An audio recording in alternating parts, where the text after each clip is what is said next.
All right, well, good evening, everyone.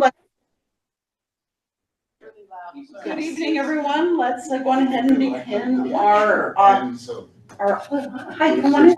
Our meeting. What? Yeah, we're closing the door. All right, let's go on ahead and begin with our roll call. Leslie, can you help us with that? I can. Joanne Maneri is absent. Rita Trainer, Present? Gary Moisey, Yes. Christine Burbeck may join us later, right? She said she was going to. Not yet. Tracy Bain here, Yeah. Amy Reeves, Here. Todd Gleason, I am here. Mike McDonald, Here. and our council liaison, Mike Foster. Here. And our guest from planning, we have Alex. Here. And staff liaison Leslie Clark here. Okay, fantastic. Let's go on ahead. You have the agenda in front of you. We've all had the chance to review it. Are there any changes that need to be made? I'm not seeing any move for that, so let's go ahead and proceed to public comment. This is an opportunity for residents of the town of Superior to come forward with ideas that OSAC should consider for future agendas. Unfortunately, it's not a discussion, but it does tee up some great ideas for us to talk about over the course of the year. I don't see anyone in the room with public comment. Leslie, do you see anyone online? No. Okay. Well, let's go ahead and move. Mike, Christie has joined. Yep, I just got that. Okay. For our discussion items, we'll begin with our updates with staff and town council. Leslie, would you begin with your ideas? Sure, I have a few updates. Staff has been working on our hazard mitigation grant project through FEMA.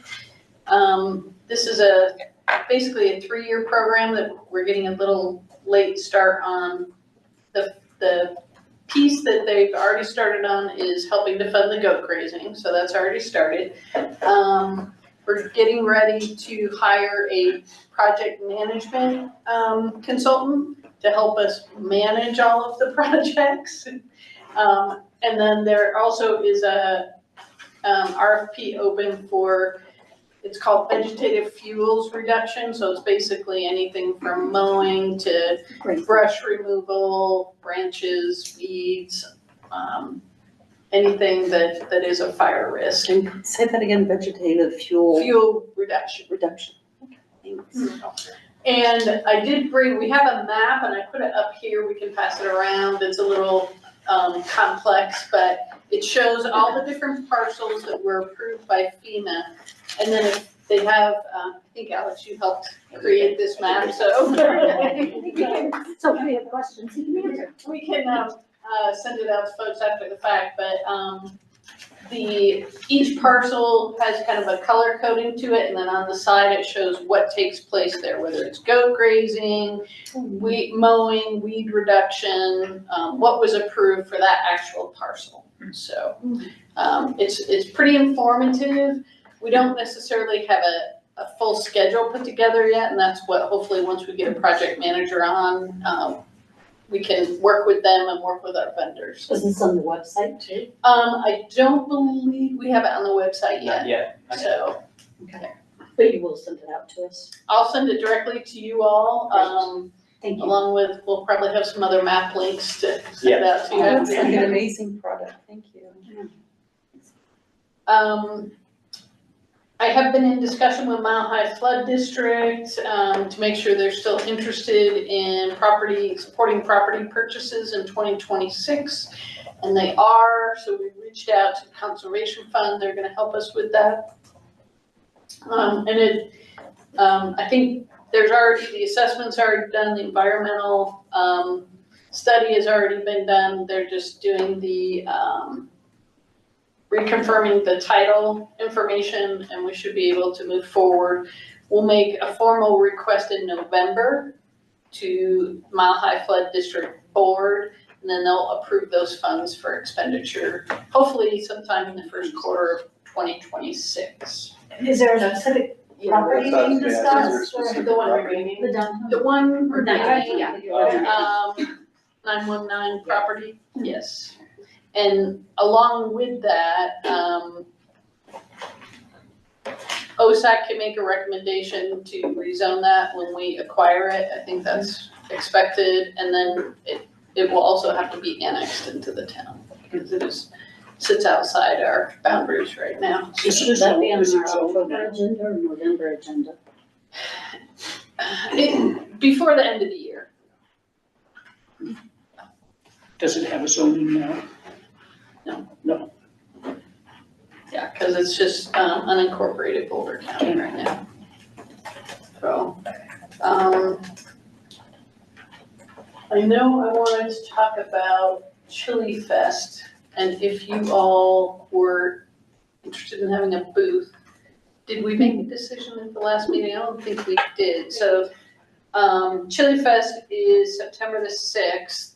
It's an afternoon event, 2 to 6 p.m. It's another big event in Community Park, but it's, you know, not all the events are events that you all have gone to in the past, so I just wanted to make that offer. No, I think it's Interested. great that you brought that up, because I think every year we should talk about it. We have not had a booth there in over 5 years, I guess. And I know my own perspective has always been I wanted to participate in it. But I am curious, what do you all think as a group? Is this something we want to do? I'm staging for the Buffalo Bike Classic on September 6th. Okay. The ride is the 7th. I'll be in Canada, so. I'm gonna be out of town too.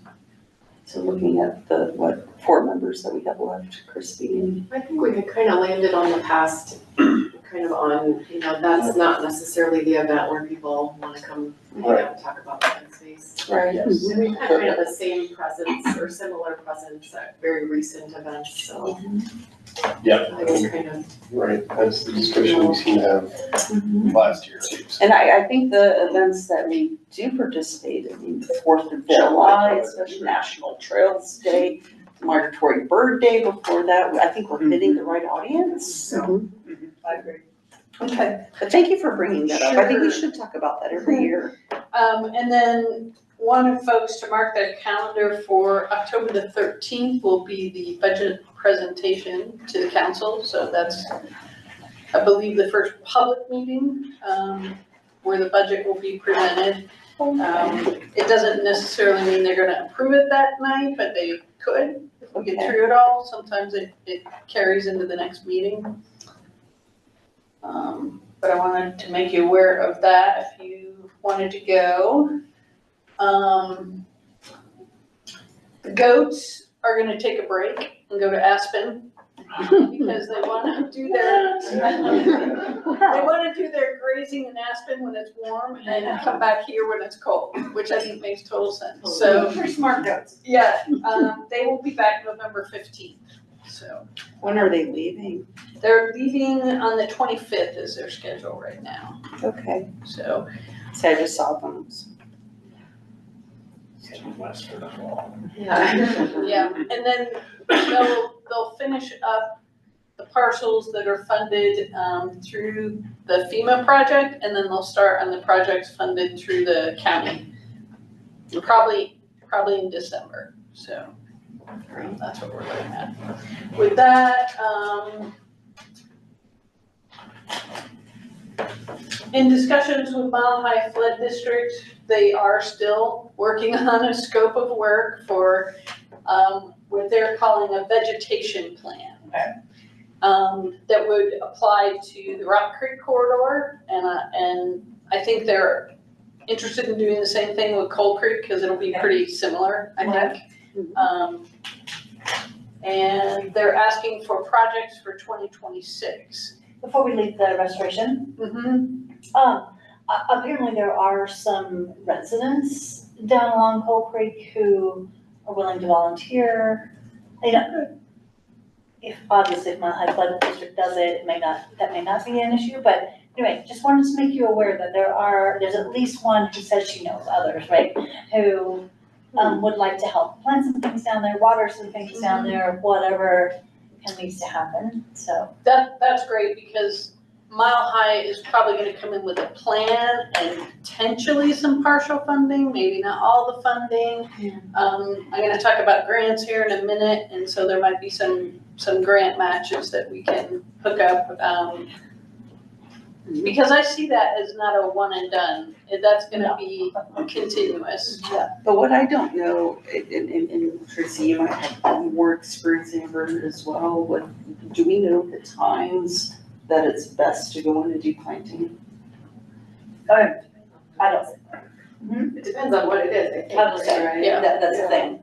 Trees, either, not now when it's really stinking hot. Nothing wants to get planted now, yeah. Right. But fall, spring and fall, the shoulder Okay, seasons So we tend to still be have good. a window. We have a Okay, window, before we do have a gift coming of 10 cottonwoods that, one of our staff members has, been nurturing in pots, so. Oh, great.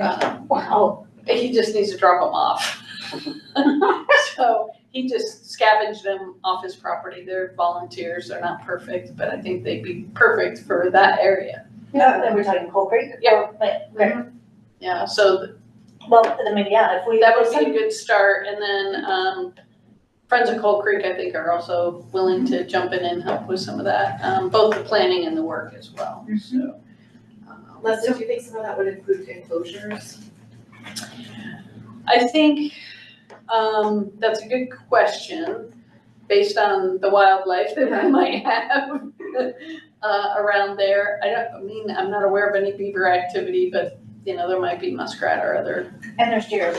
and there's deer, so, not a bad idea to cage them. Heroes, Yeah, it's a good point.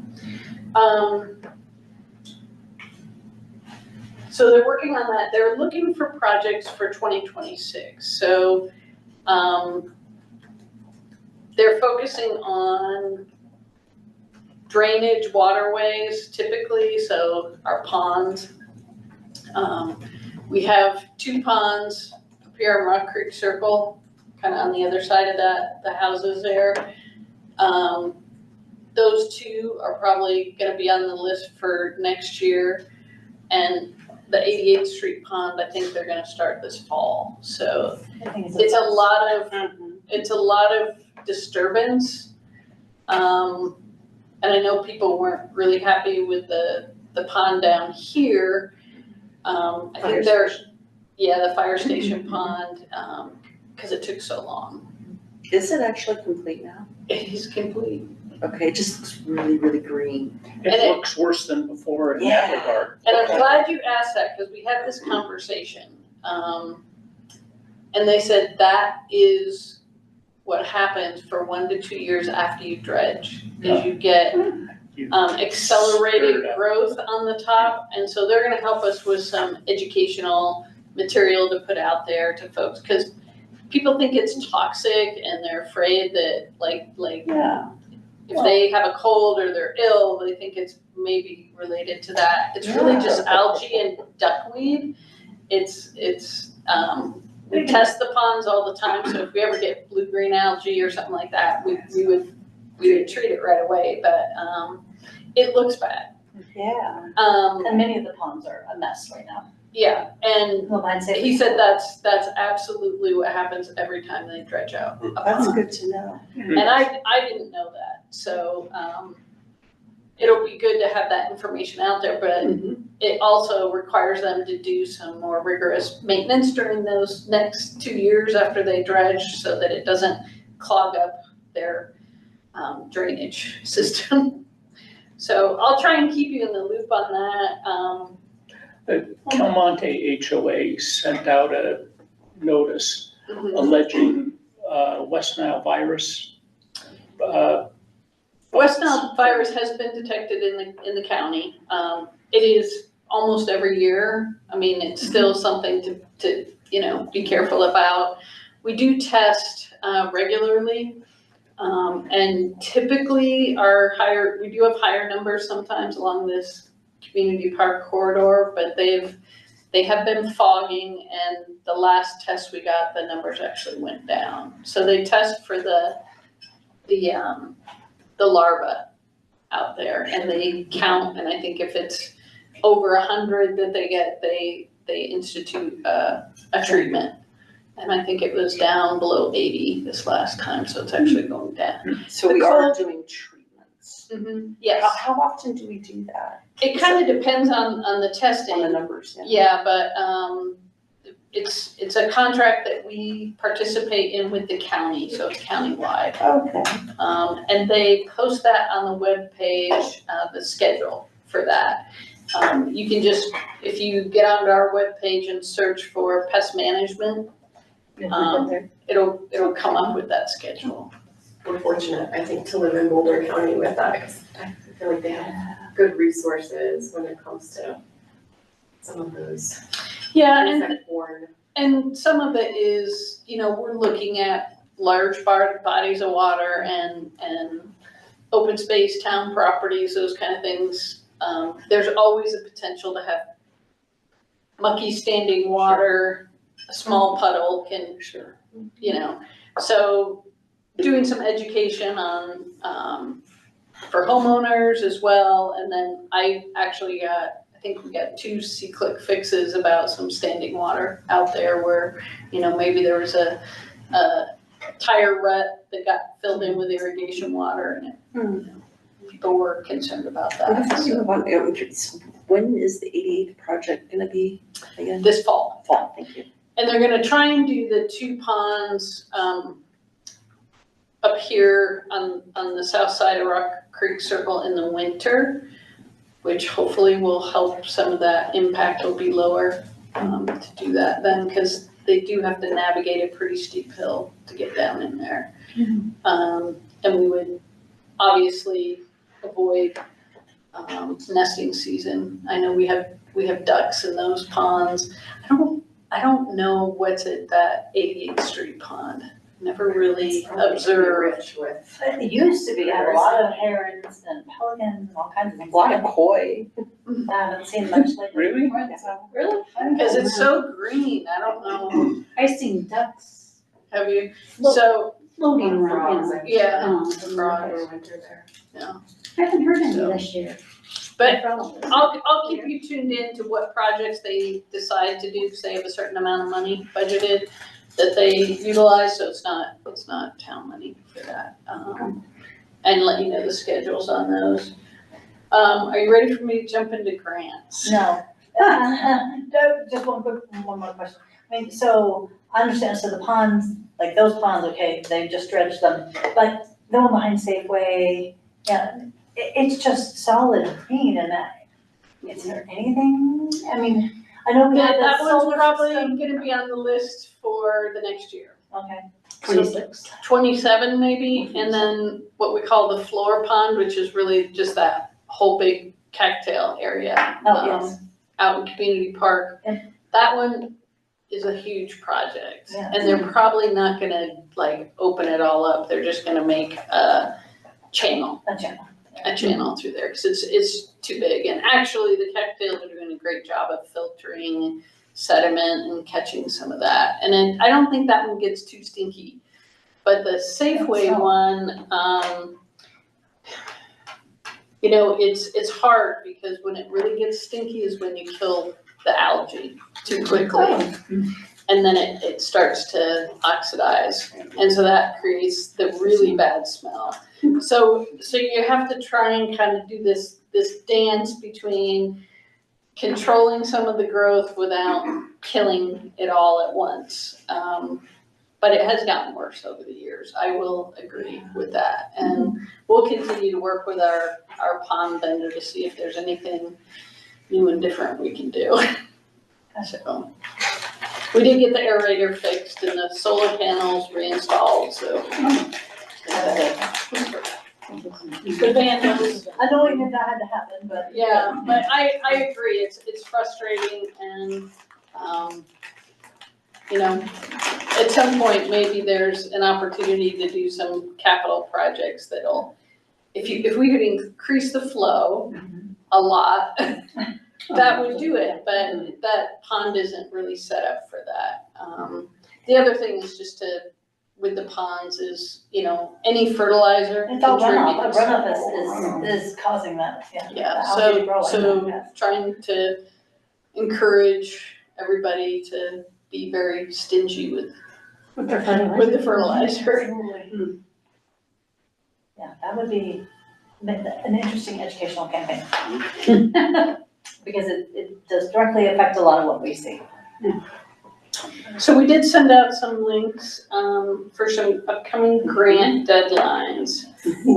Before you get to those new grants, any progress on consultant proposals for No, Coyote Ridge?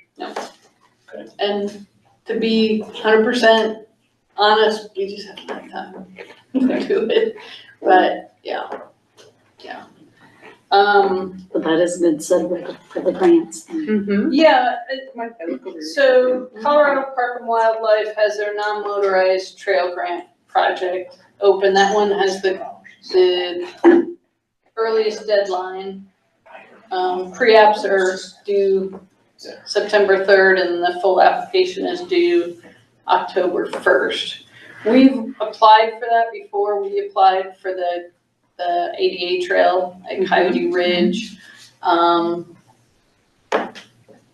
For that one, and we were not selected. I don't know if there's a trail you all want to consider for that. Industrial mine came up as a potential idea. Or there's a category just for maintenance. Maybe we don't look at trying to put in a grant for a new trail because the further along you are, the better. So if you already had planning documents and drawings and all that, a lot of the folks who are applying for trails, they've been asking for money for years and they have that, but maintenance might be where we want to go. So.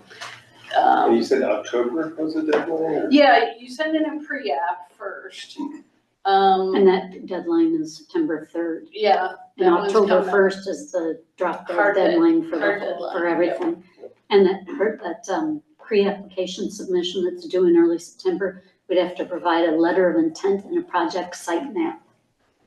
It's not to exceed 1 page. I know Yeah, it so says I think in the it's pretty- instructions, but I think that's doable if we had some areas identified, and I know folks have been out there looking at some of the issues, so that one is coming up real quick, and if we wanted to identify a few people to work on that with me. yeah, I think that'd be natural. Okay, We'll do it. because since you guys have been kind of collecting that Yeah. information, I think that'd be great. Yeah, and my notes on, you asked us to review this ahead of time, and that was the stuff that Mike and Todd are doing for the Coyote Ridge. I thought that would be great, but if the consultant doesn't, maybe that'll be in the next year that we look at that. I'm just saying. And the other was the trail work that you and I have been doing, that as a result of everybody voting on all of that, that could give us, but again, we don't have plan documents for that. No, we don't. So we'd have the same issue. Potentially, I mean, it all depends what your competition is. I think they said they had a total of 250,000, which is not a lot when is that what they said they had? I think that's what it was. I'm trying to remember now what they said on that one. And I don't know if I don't think I didn't paste that into my notes. But it's not a whole lot of money, so a smaller project might be more. Oh, wait a minute, up to 200 applicants may request up to 250,000. That's not That's the not a whole overall lot. limit. Okay. And up to 45,000 for planning support. And then there's stuff about if you were having crews, but that doesn't apply to us, I didn't think So you just mentioned something, is it for planning support? That's Mhm. part of the grant, so. Can be, you Could we can, not potentially use that for Coyote Ridge planning support? yeah, Good. absolutely. I mean, that's from what I read in there, yes. Right. So maybe that would be good. That might be the best place to start. Yeah, because we know we want to do that. They put out the RFPs, they put out the request, no, probably not yet. Could we put in more than one? Like, could we put the planning, and if we had Whatever another our trail, top rate, that- something. could we, in the industrial line as an example? We could, I think you could do like a phase 1, phase 2. Like you could do planning and then maintenance or planning and trail building potentially. So, Even if it's for a different trail. I think so. So that one, it sounds like everybody thinks that's a good one to at least. Yeah. Yes, and I also Put want, some effort into and see if we can find a good project for that. The other one was the Forest Restoration and Wildfire Risk Mitigation Grant. Mhm. It reads a lot like building forests back versus a more, Planes?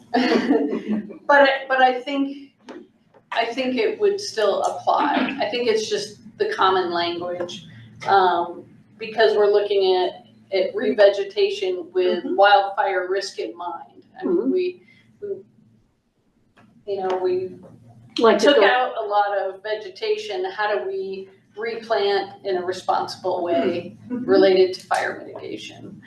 It might actually be a grant that we could team up with Mile High Flood District on. So if they came up with the scope of work and some of the resources that could help balance out our match for that grant, potentially. If folks think that's a possibility, I'll look into that. If you have other ideas that might fit. This is that forest restoration and wildlife risk mitigation. The examples that they showed on their website had a lot of equipment, like mowers, mulchers, things for And we creating fire could, barrier. we could do that. But we're not really set up as a town to, Accumulate equipment well, we like that. don't have people to run it, and we don't have, like a repair shop or a mechanic or a. right, all the Those kinds things of that things. are You have part a of that. service, not your own. We contract out for that. Typically, that's, yeah. Some people have purchased chippers. I don't know that we would have enough chipping work to do to As a make town, that. yeah. Where would the target zones even be? Where are we talking around? No, that was- I would think, well, it could be, this is related to FEMA, it could be some of these same areas, but to me, it's where we've lost trees, or we've lost wildlife habitat, or we've lost vegetation because we're doing, well, one, we had the fire, and then two, Right. we're doing some mitigation. So how do we go back in there, and a lot of the language was about forest health. So the health of your urban forest. So how do we improve the health of our urban forest, and what does that look like?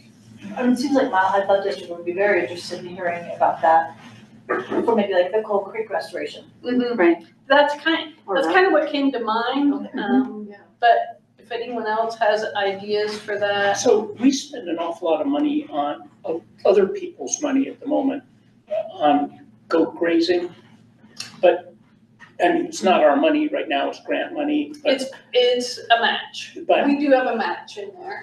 that's a perpetual need. And sooner or later, the town's gonna have to pick that up, I would guess. But is it worth, and I've been impressed with how fast the area up by El Dorado, K8, that valley. I'm impressed with how fast that has regrown. You can't really, maybe there's some understory stuff that's gone now, but it really looks as fire prone as it did 2 years ago. And I wonder if it would be something a granting agency would be interested in for a proper controlled study on the effect of that goat grazing, and whether we should be pursuing some other strategy because the goat grazing looks good in year one, but Well, and it's I just think as that's- bad in it's back to back. Yeah, the Urban Prairie Project with the butterfly garden, or the butterfly pavilion, they are collecting data. Oh, I was saying controlled studies versus what Butterfly Garden is doing. They do some control studies. I don't think I would, You don't call them controlled studies? I wouldn't call what Butterfly, their heart's in the right place, but I wouldn't say that they're generating any data that a town council would wanna put money down on, or we would wanna invest money on. I guess, I guess I didn't, like the Hardy-Listoga, project that they worked on, are you familiar with that one? Mm-hmm. And I know nothing about it, right, so that's why I'm asking. Yeah. Cause I knew that they had people walking Not back and forth Yes, and. not controlled. Yeah, you had some valid points when she was presenting, like, we didn't have baseline data and all of that. There are so- no Oh, baseline no. data, there are no year after data really.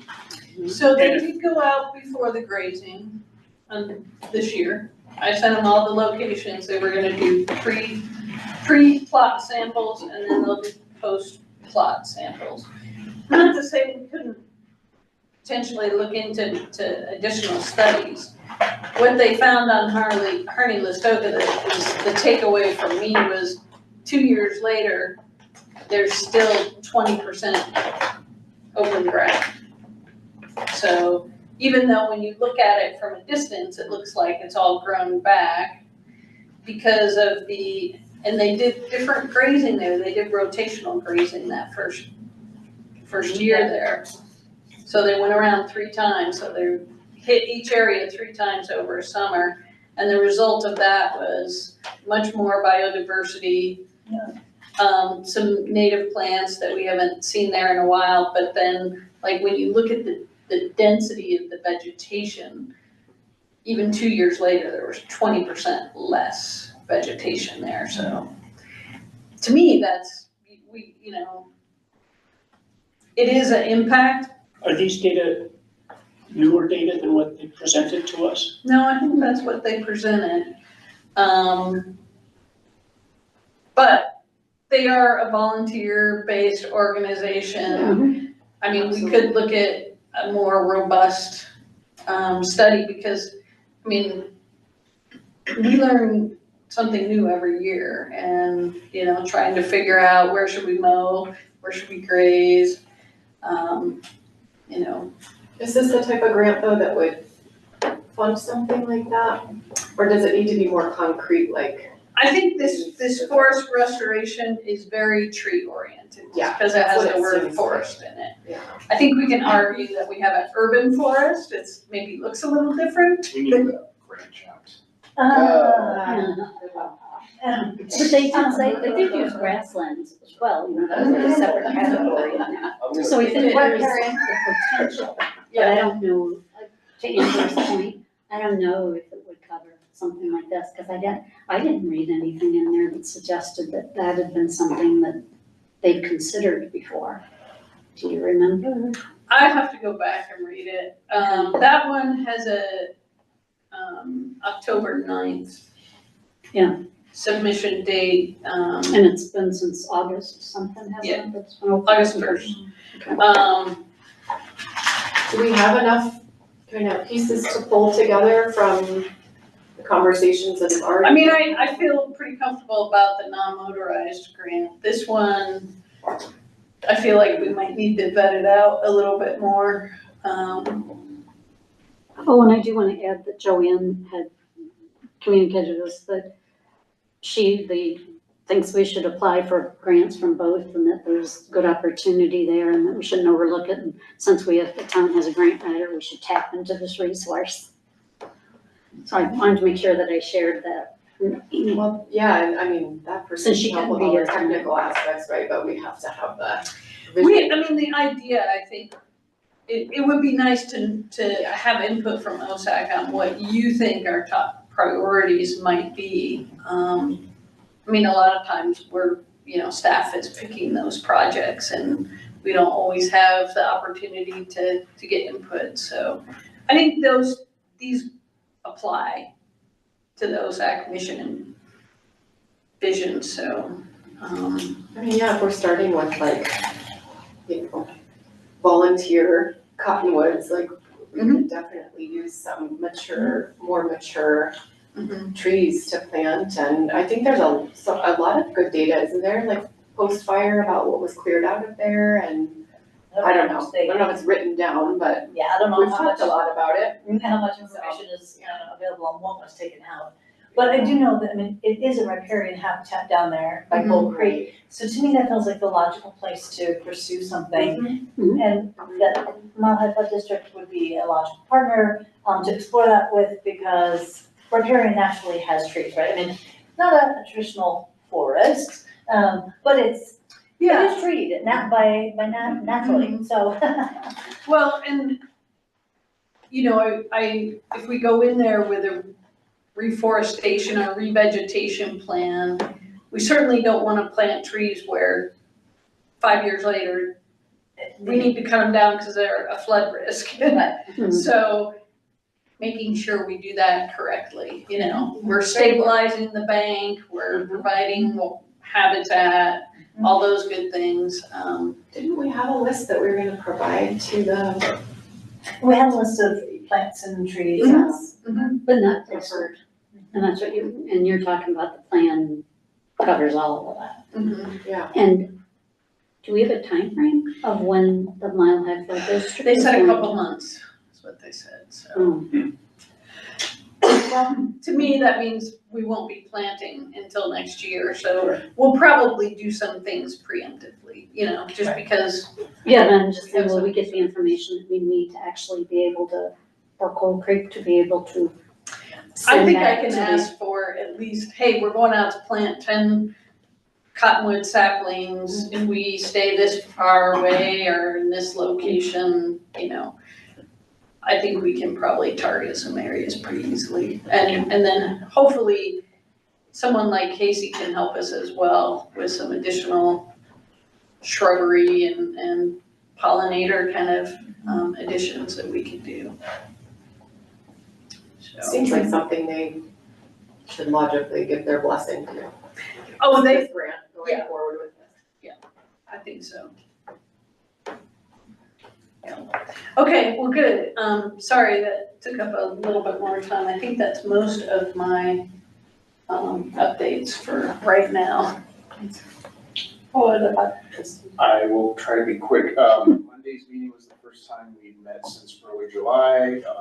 And a couple of the big things that we had on Monday's agenda, we approved a contract to improve ADA accessibility at traffic light intersections with the ramps and push buttons so people can signalize the crosswalk, all that kind of good stuff.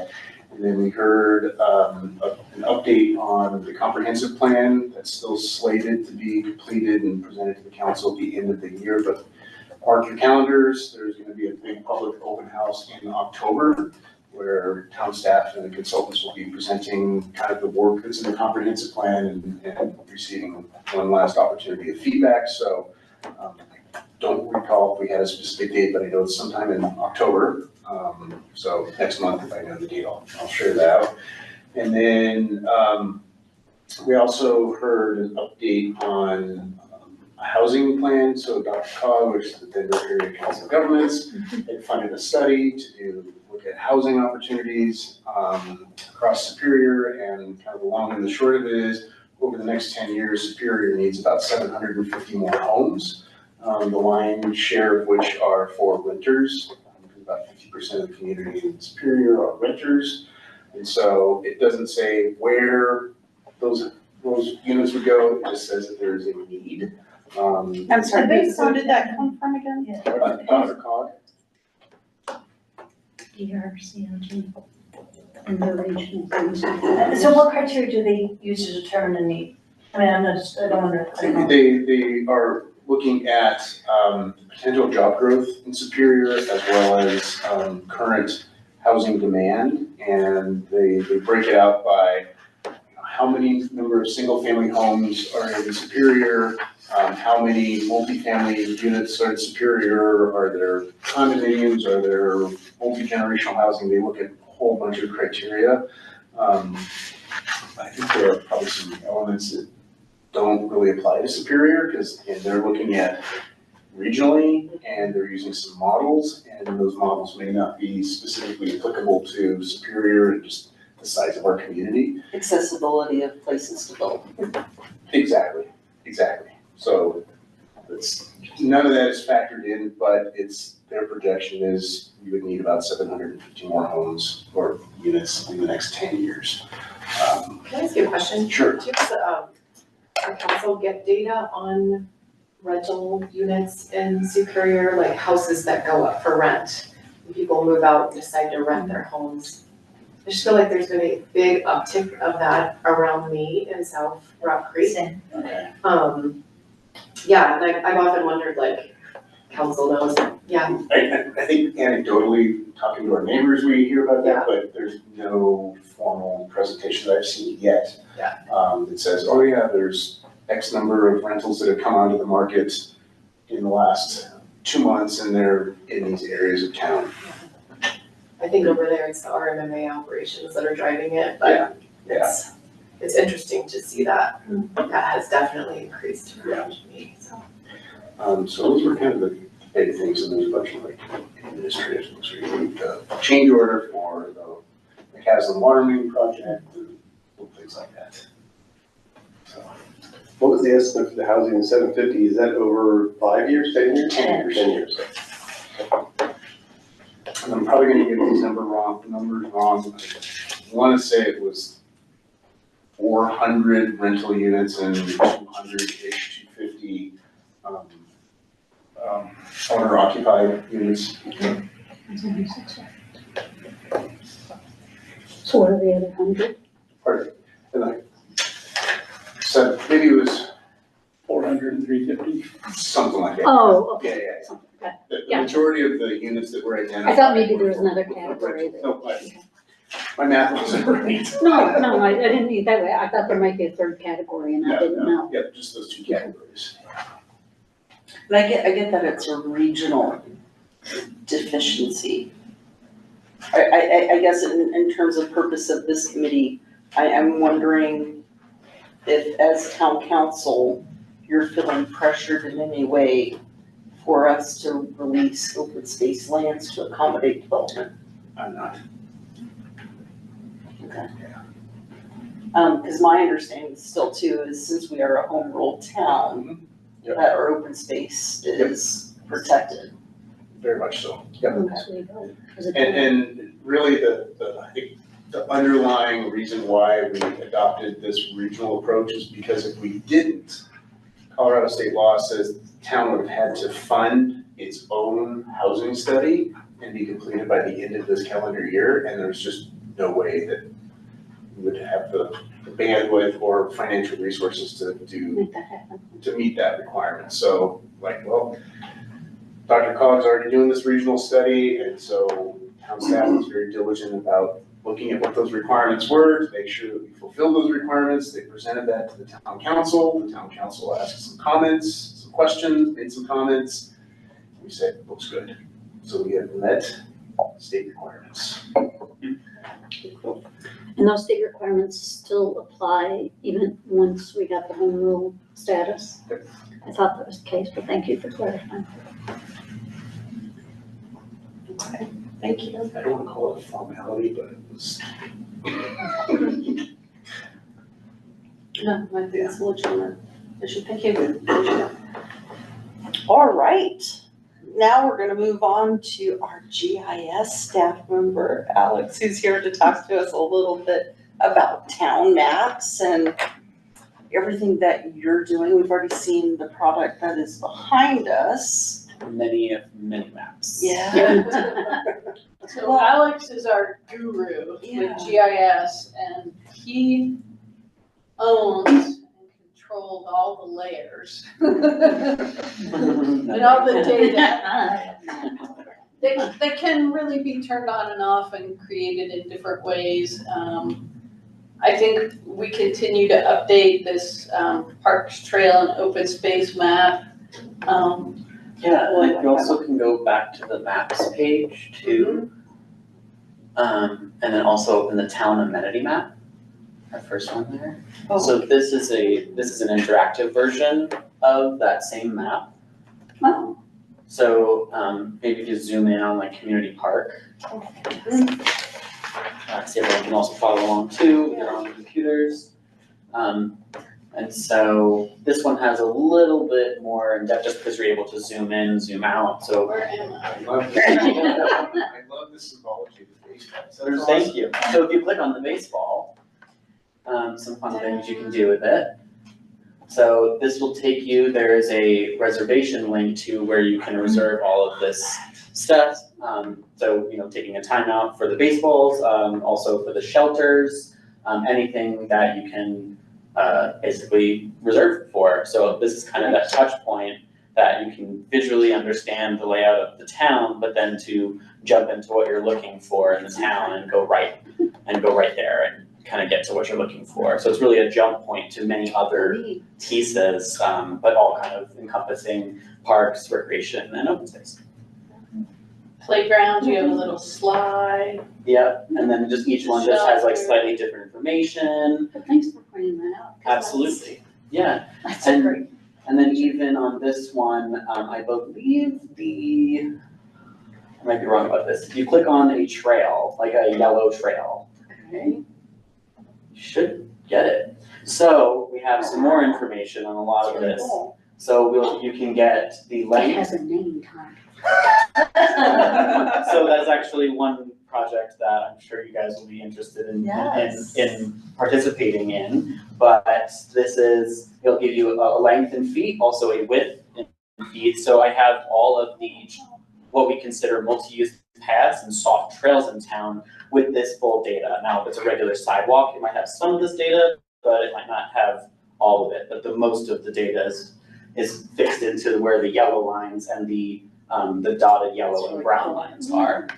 And so, yeah, you can get what the trail surface is, what the material is, who it's owned by, and then the snow maintenance, if there is snow maintenance. There's even certain ones that have a mow maintenance that's related to the wildfire mitigation. That also shows potentially a 4 to 8 to 10, 12 foot mow distance. Yes, exactly. Gotcha, thank you. So a lot And of that. it specifies the width of the booty bands? Those ones, I believe I have a map for that, but I'm working on kind of integrating all. That's kind of the goal, is like this will be the place that kind of keeps filling up with more of this data, that we can look at one place and kind of cross-reference I it with really other like things. this, and Alex, just recently, there was a resident in the town of Louisville who actually contacted us to ask, what portions of your parks, recs, open space are actually watered?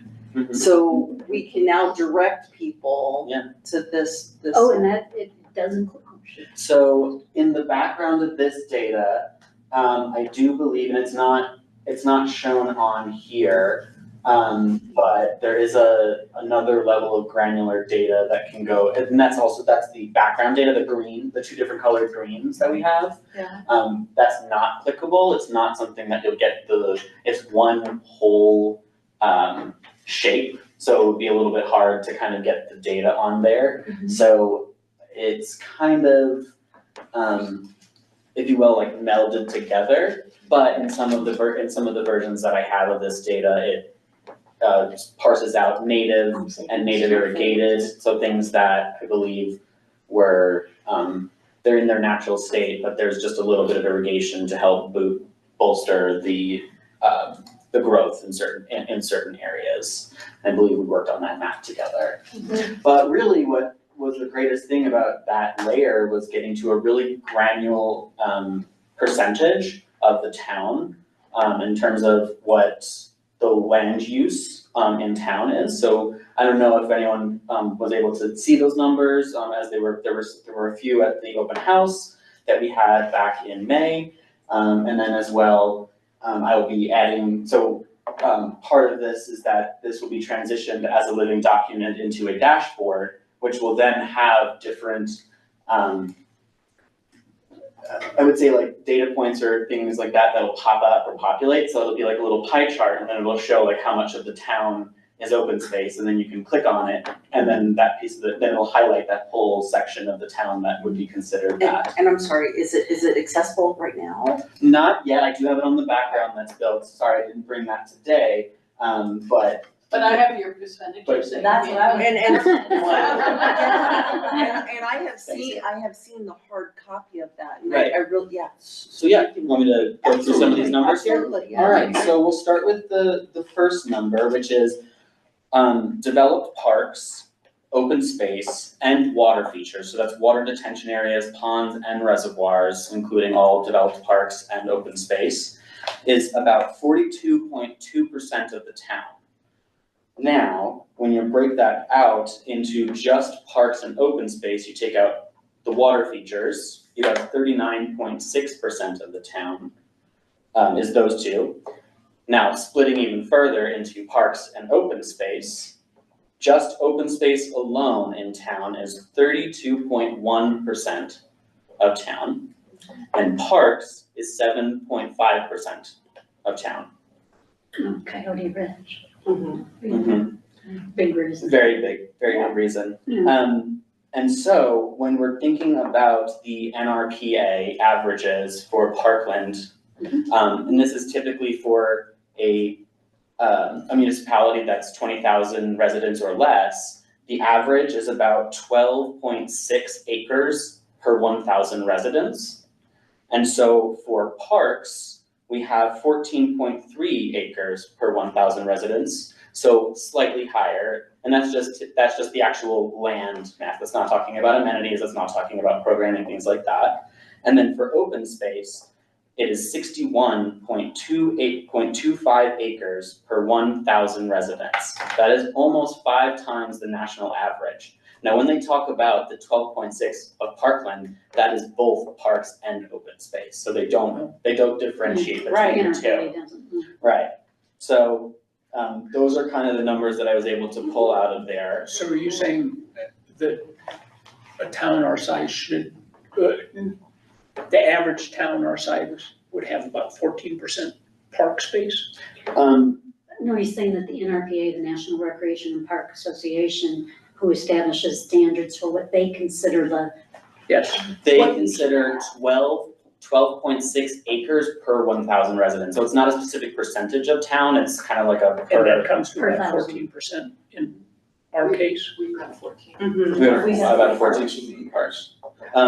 For this, so just developed parks alone, that is 7.5%. So if you were to take that, it's about half, it would come out to be about half of that. Okay. And then you have much more of that being picked up by the open space in terms of that total number. We had how many acres of parks, did you say? 7.5%. So no, I don't have the exact acreage right now. I have the. Oh, and we don't know the total acreage for the town, so I couldn't calculate. Yes, the total acreage, at least You'll get it. roughly, yeah, it's the like most. 2605, 2,605 acres in the town. And then, there's other numbers in there, so that we're able to get, these percentages.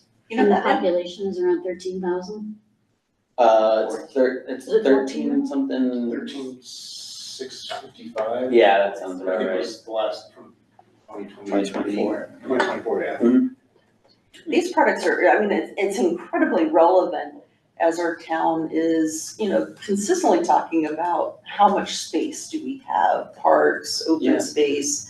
And what I really like about the hard copy map that I've seen, and I can't wait for it to be more accessible for people to look at online, is just that, we have a good number of open space certainly, but it's not as if a lot of our open space, you look at it and say, this is here where it should be developed.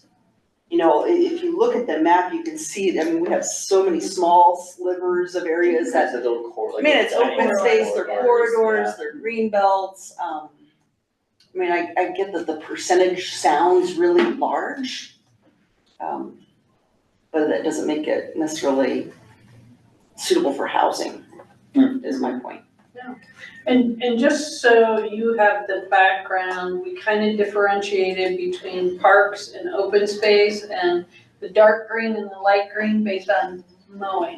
Yes. So Alex actually went in aerial mode and created all the little shape files to show what was mowed and what wasn't.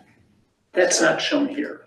Yeah. But it's, Yeah. Dark It is. green versus- so the light green, is what's not mowed, and then anything that's in the dark green, you can kind of see Purple Park up there, and then all of kind of the stuff branching out. Got it. And then the light green, all of that is. Got it. Yeah. And then I guess also, I heard someone just mention it here, I mean, a big portion of our open space lands is Coyote Ridge. Mhm. And our town decided to buy that, and it is a large property, but, I think this is a great depiction of that. Mhm.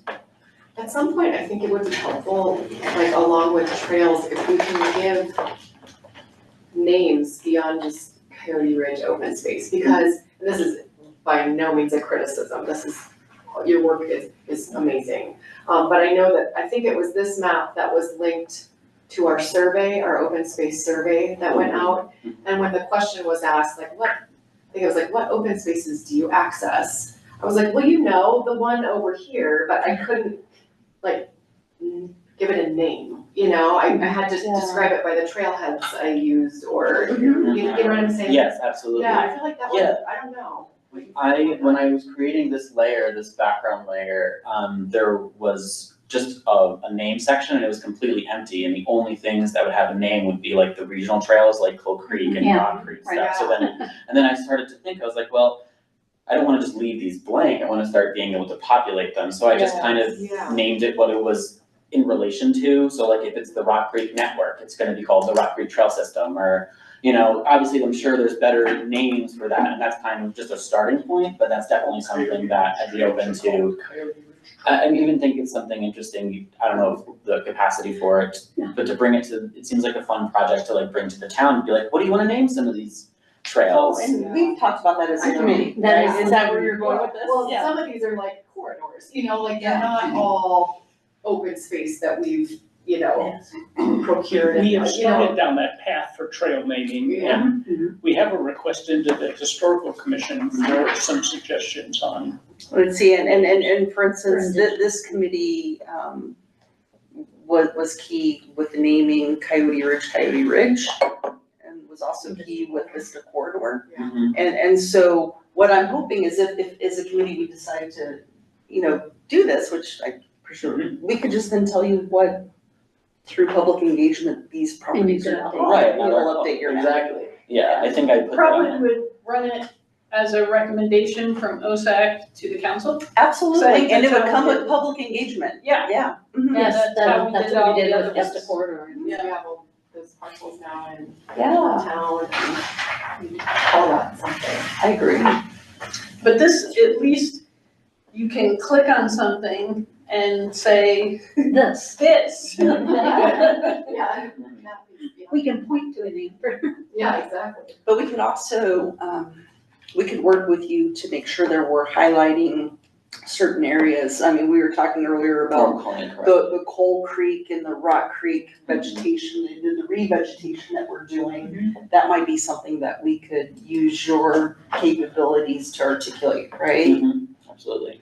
Yeah, if there's a project that comes up that mapping makes Yeah. sense, totally. We can also look at what is currently on this map, and if there are data points we wanna add, like, identified wildlife habitat. Or maybe we don't, Yeah. or maybe we don't show it, you know, it's not available. We can turn layers off and make them not available to the public, but it's still available to this committee, you know, for your purposes. That would be great if we could recapture. And I did send you a wildlife corridors, and would work with Ashley, to come up with wildlife corridors. And it was really most of the open space, most of the green belts and everything, I mean, because that's less, work for them, right? To use a green belt than it is to find their way through the Kind of makes garage. sense. Yeah, So they're gonna use the same paths that we do.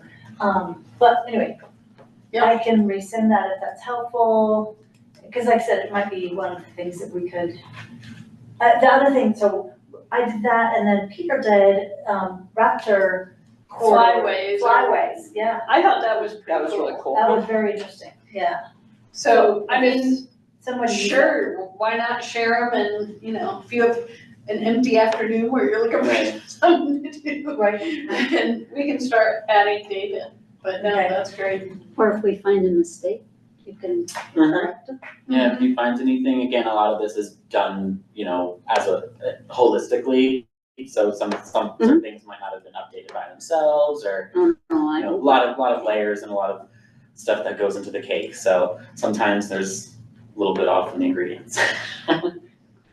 No, I understand why this one is what it is, but it's, yeah. I don't know if there was any other ones. I that don't you know wanted to if talk about. anybody is interested in any of the other maps. Maybe just quickly show the wildfire. The wildfire mitigation. one, we're getting ready to update this, but, Yes, I'm working on the data right now. it's very cool. This one's a fun one. I like making these maps, so. I- It's I didn't know what a story map was. Okay, Alex, that's your last name. Haveling. No, so that's not you. Alex H, we have a lot of Alex. Alex people. H. That one. Ah, there Yeah. it came up, thank you. So yeah, Alex put this together for reporting on wildfire and what we're doing for mitigation. And we've used it a couple times in presentations and, conferences, but this is route miles mode. It's basically miles mode, along corridors that we instituted basically 2 years ago. So we've done this for 2 years. But then if you keep going, it shows, mowing along other areas, McCaslin, so mowing along sidewalks, and then mowing along trails. And we increased that 2 years ago.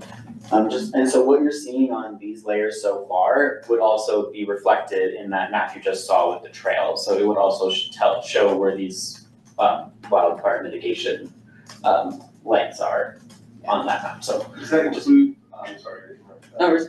The mowing happens near, like, inside the neighborhood, near like fences and things like that? Is that, No, it's new mowing we did just for the just wildfire. which fire? For wildfire mitigation. So we used to just mow 4 feet on each side of the path, and then we went to 8 feet. And part of what we're doing right now is we might mow that 3 times during the summer.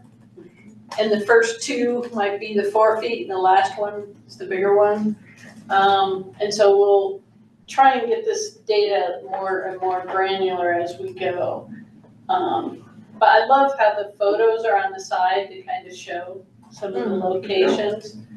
And then talk about, There's the fences. the fences, so mowing that we did along the fences. Yeah, is shown here, along fence lines.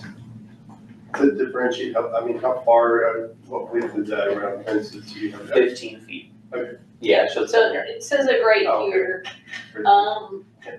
Yeah.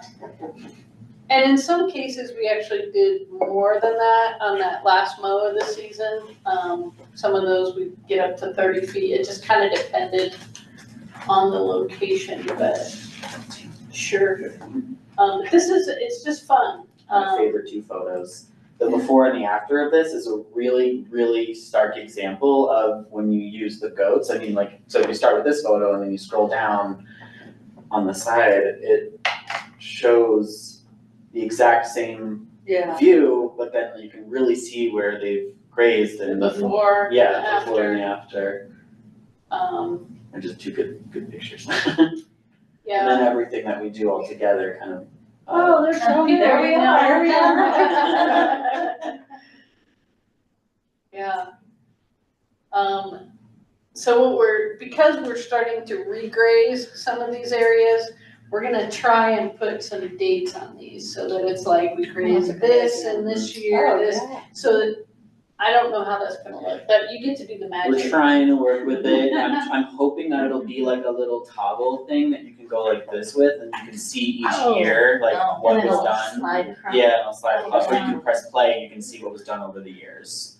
So this is some fun things that I get to work on. Yeah, very cool, very cool. Alex, I just want to say thank you. I'm not a GIS person, but I work with GIS folks, and I know there's a lot of back-end stuff that you have to do to make this The magic work. as well as it does, so just thank you.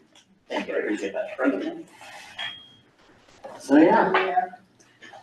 Thank you for sharing this. Yeah. Really interesting. Yeah. And I mean, it's so valuable, anytime we get into grants or anything else, we're tapping into Alex for that, so. Yeah, I do quite a bit of maps, snow removal, the open space, development, really just any aspect of it.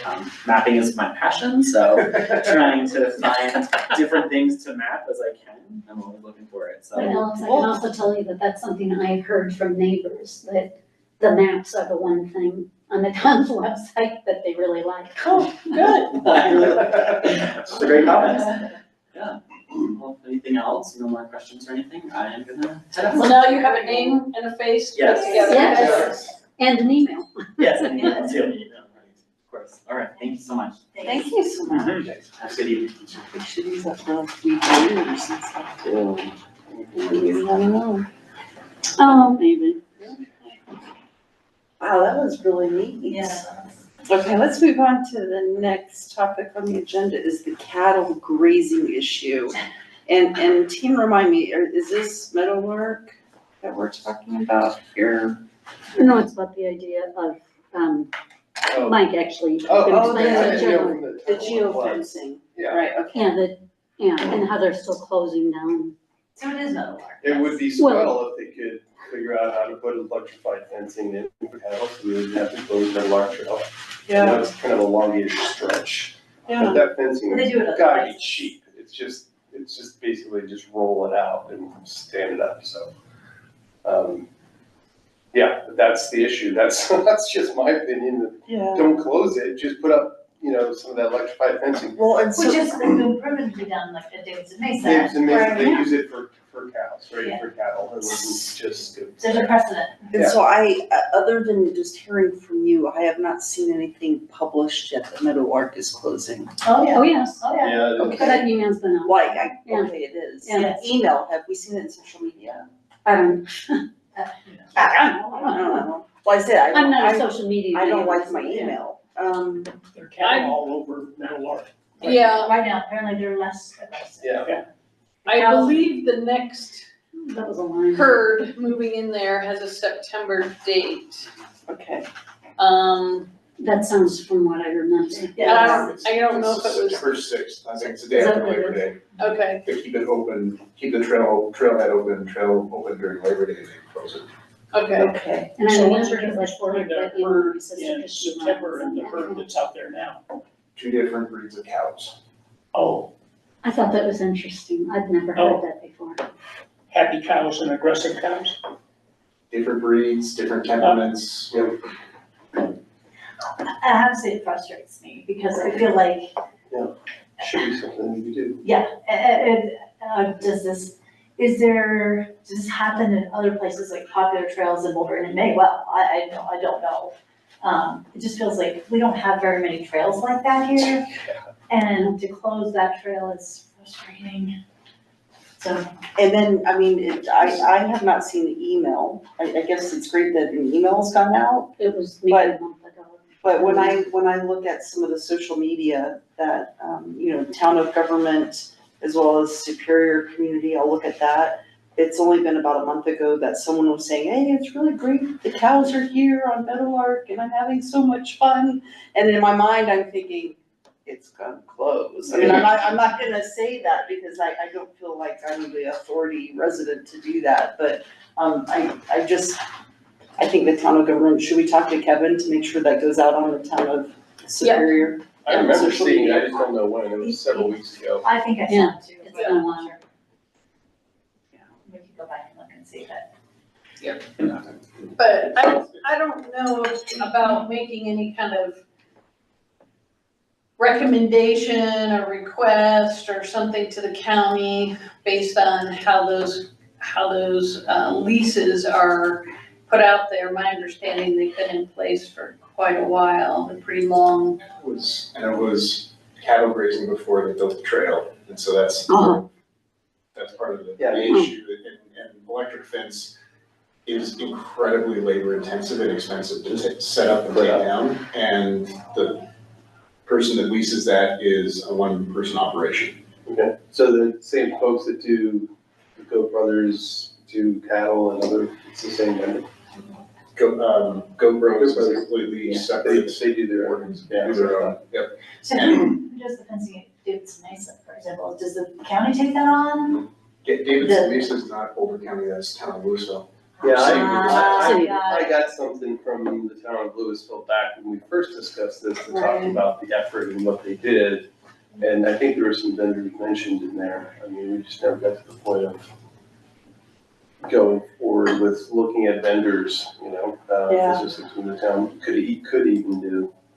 Well, because it's the town, we wouldn't be doing it because we don't do cattle grazing. Right. Yeah, that's vocal part, but it's not. Right. Yeah. So, but if there was some message you wanted to send, I'm sure we could, you know. I think it's far. Oh, that's the message I want to send. Oh. I mean, the message would be we should like the town to explore options for temporary electric fencing to avoid Something. closure on the Meadowlark Trail. If they just put it, But To the the town, west. the town wouldn't be doing it. but I mean, where does the recommendation start? I mean, it should start with the town, right? And go to whoever might. So you would request the council to make a request to the county. Yeah, Yes. that's the right Do process. something, yeah. Just, I mean, just doing nothing year after year, I think. I agree, is- and when you say year after year, I mean, I've got a relationship with this town over 20 years, and it seems like these are the first 2 times it's closed. Yeah, You know? I think Well, one person that was had a bad because, experience. because of the injury that happened a couple of years ago, and the county risk management said, close the trail from now on because of the liability associated with Keeping it open. the county put up signs that says, please keep, basically give cattle a wide berth, and we had a trail runner run Probably on taking the a trail. selfie in the middle of it, right? Run right Yeah. between a mama cow and her calf, and the mother cow reacted like most mothers would if they thought their young was getting threatened. And And you can't fix stupid. the individual said, oh yeah, I saw the sign and I decided to ignore it because the cows have never been harassed Yeah, before. yeah. And so, again, county risk is like, we can't take I- that No, liability. I get it, but that needs to be part of the messaging, because there are gonna be enough people out there who, like me, are like, wait, for 20 years, this hasn't been a problem. But it was, I mean, I saw their press release and, they did lay it out. They're like, yeah, this is what changed, is that we, had an incident, I believe it has. So where are you thinking of fencing, from Single Tree down at the bottom of the hill up to the To where the bike next gate up gate to the is, top of the yeah, hill? yeah. I know, that's a long distance, and I get that. The issue is the water tank they have to cross the trail to get to the water tank. I see the GoPros, people move the fences all the time. They can't do that.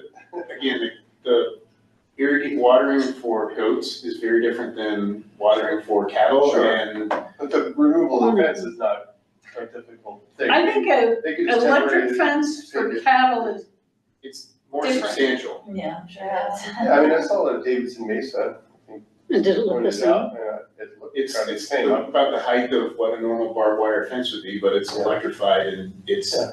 has more punch than Yeah, goat I'm fence. sure that Oh, there's that's some, good, like they have to have. there's some trade-offs and costs, but I think, I just feel like it's in our interest to at least explore it.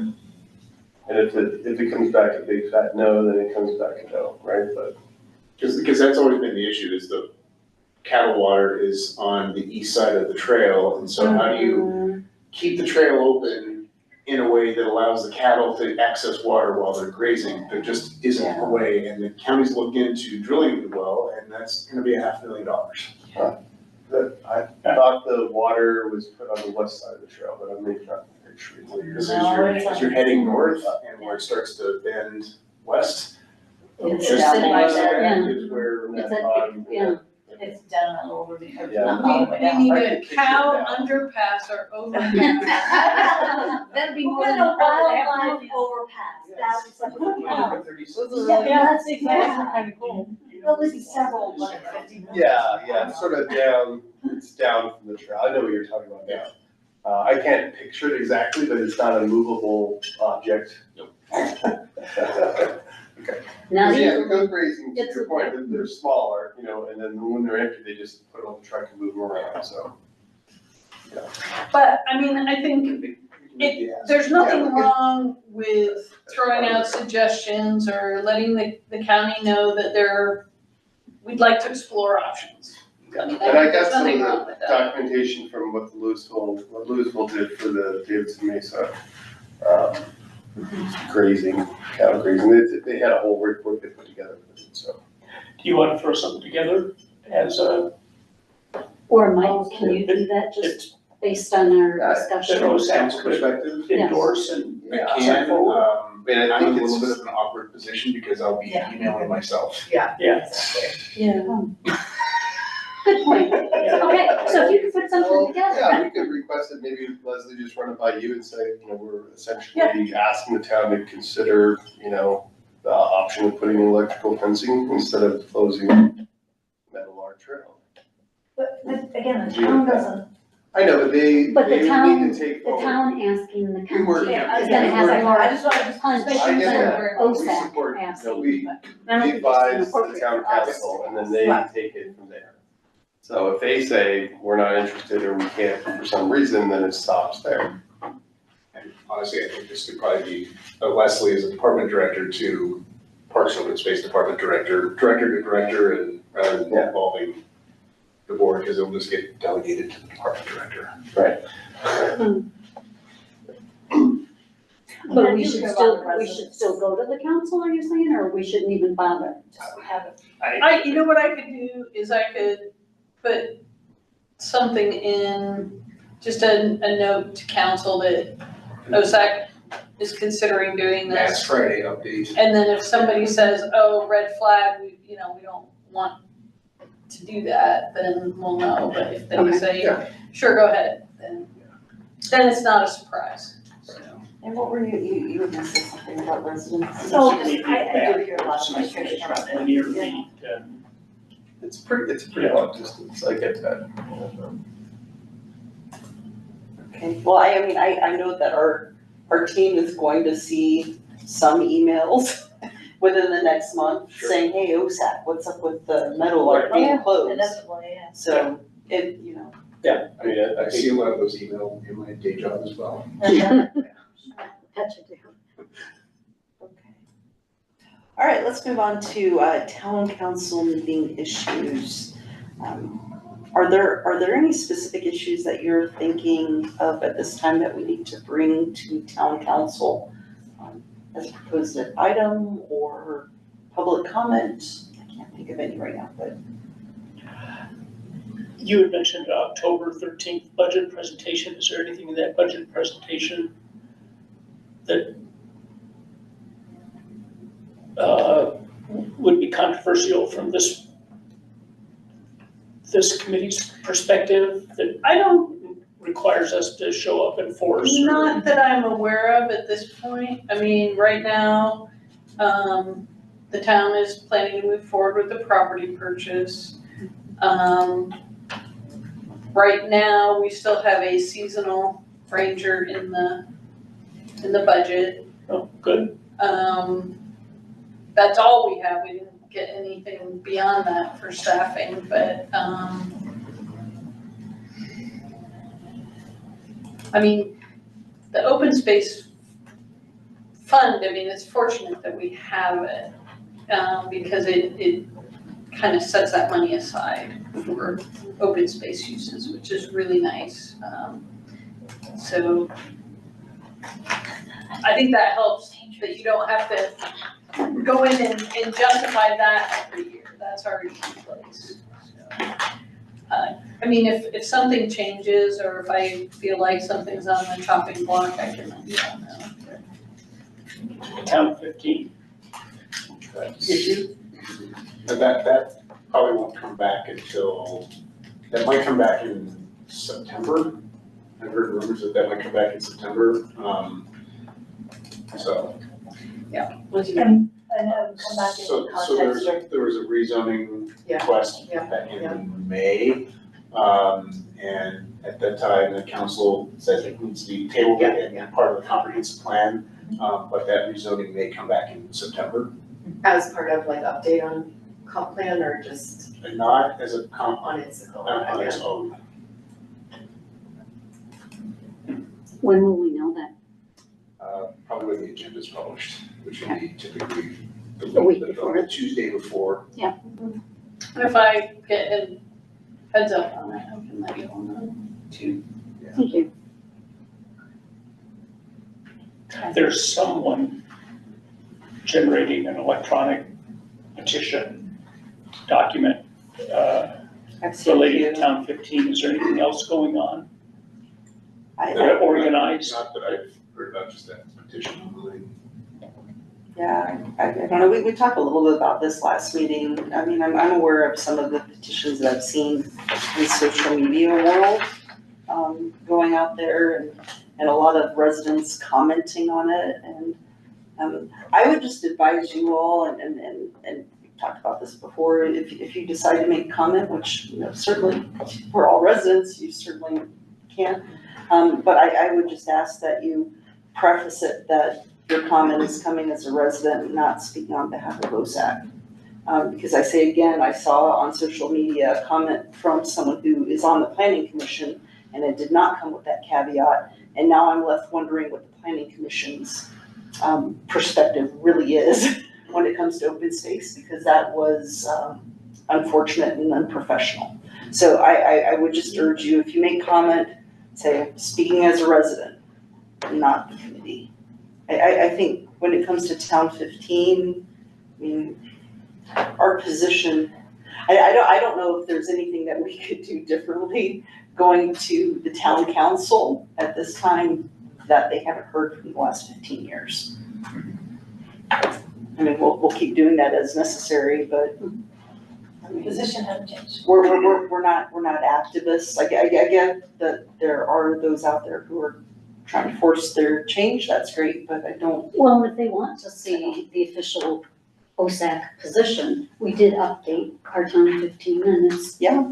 it is on the website. Absolutely. I knew it had been. Okay. And by the way, talking about the website, if you see stuff drop off, and you think it needs to be on the website, we're just going through ADA evaluation, and sometimes if a document is not ADA compliant and we don't think maybe it's getting a lot of traffic, we'll just take it off until we have time to make it ADA compliant. But if it's a priority, and you see it drop off, let me know. I've done that with a few documents, and we've kind of pushed them up on the agenda to get compliant. Well, just so you know, I would consider that Town 15 one of those. Well, anything that's straight text is very easy. That's Oh, easy. okay. It's when you put pictures, charts, graphs, anything like that in a document, it starts to become very, I don't remember if that one had. very much pictures. more complicated, so. And well, so you mentioned earlier that there will be more opportunities to talk about the town's comprehensive plan, more public engagement for that. Yes, There's a public open house, in October. I don't remember the date. It's gonna be similar to the one they held in May when, like, there were 97 residents that showed up and provided input and comments on the comp plan. So Yeah. I'm really hoping that we can do a huge outreach to get more people. Same. Because in the town of 13,000, we have 97 people commenting on the comp plan. I mean, it's great engagement. I know there are But you more know people out there what? that probably have thoughts you'd like to share? But you know what, too, I mean, I'm tapped out, I'm public engagement I hear you. out. And when it comes to our comprehensive plan, I guess the only thing, especially with you as a trustee, that I would like to reflect on is that I hope this town comprehensive plan includes at least mentioning of the public engagement that has happened, especially on Town 15 over the last 15 years. I don't want to see something that makes it sound as if nothing has been voiced. More than just a footnote. Because public engagement is great, but I think there are many residents who feel that it has not mattered. I think that came up very clearly in the meetings we were at.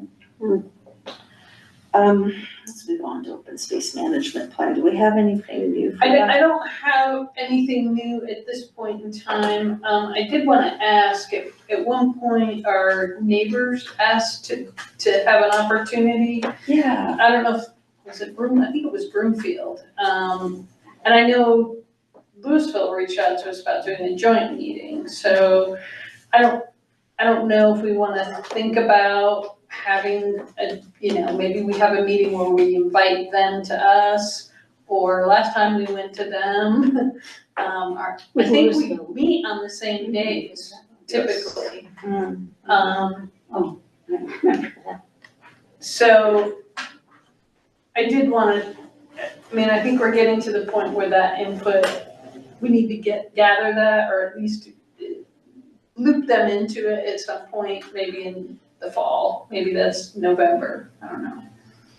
I think a lot of people are gone in October. October is tough for us, I know Yeah, that. well, because we moved the meeting to the Right. first, which I just see that it's not on the calendar correctly, If so. we were to propose that for November, would we want just a separate meeting on the open space master plan?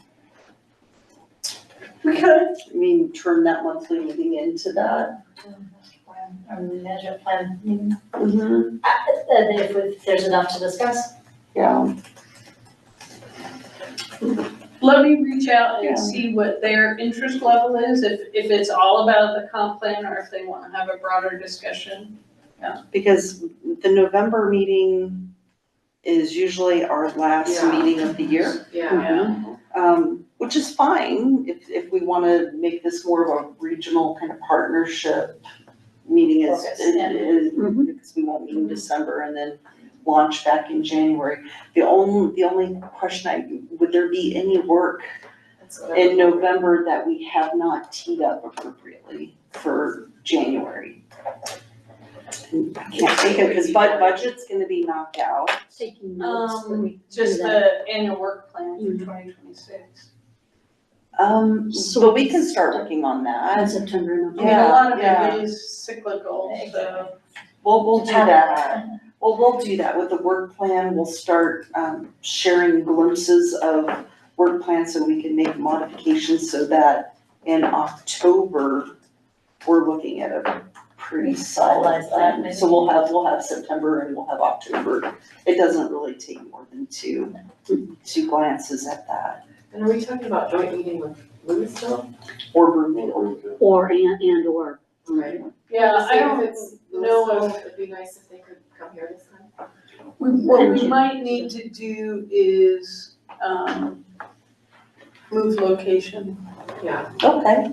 To the Whether that's, town hall. we could do town hall, if we don't need to broadcast live, we could do it at the civic space. We could record, That could be cool. just record with the owl, if we wanted to do something different like that, but, because we're probably looking at Where in the city space? 30, Upstairs? 25 to 30 people. Yeah, there's a conference room upstairs. Okay. And we also have a portion of the upstairs you can close off. And for this, as you're reaching out, and Leslie, it'd be great if, I'm thinking if we talked as a group about open space, but I'm curious to know if there's a topic that they want to share with us. So That's a good, maybe one for one, and I mean, it makes it worth their while. was it Louisville or Broomfield who gave us the prairie dog presentation? It's been at least Broomfield. 2 years ago. Was that Broomfield? Broomfield, they're the ones that have, yeah. That was really good. They don't have the new comp plan open house info up yet. Okay. I'll find out when that is. And just so I got my calendar correct, the October 8th meeting is being rescheduled for the 1st. Yes. Correct. I might have a substitute that day, because that's Okay. also the silk meeting. And, Oh. You just can't be everywhere. Yeah. I can run it in between meetings. There you go. So Stephanie's my backup for OSAC, so I'll coordinate with her to see if she's available. If she's not, then I'll be here and I'll have my backup for Steph. Okay. Great. Okay, thanks for doing that, Leslie. Yeah, I also, heard through the grapevine that Broomfield and Jefferson County are both working on Rocky Flats signage. So I know that's something the council was interested in doing some interpretive signage. I think that's great because we can collaborate, we can coordinate the message. Yeah. That was, did you all have a chance to read the, yes, so. She just sent it. Yes. It was an interesting read. And so Mike and I received that from a resident in Louisville, just making sure that we had seen it. And my response to him was just that, I can't remember when our town council issued it, but our town council had stated that, we remain committed to not having any kind of connector, to that trail. But still, good article when you get the We chance. are connected now. The underpass, That The underpass, underpass, one made it sound like we are. Yeah. it's been, I've I think it's I've been more- through there, have you gone through there? I've I gone tried. by it, I've not gone. Yeah, I It's did ride it. It was not open yet, we got there, it was still closed. It looks really steep. It's pretty Was it steep. It's, Is it steep? It looks that It way. is steep, it's pretty steep, yes. Yeah.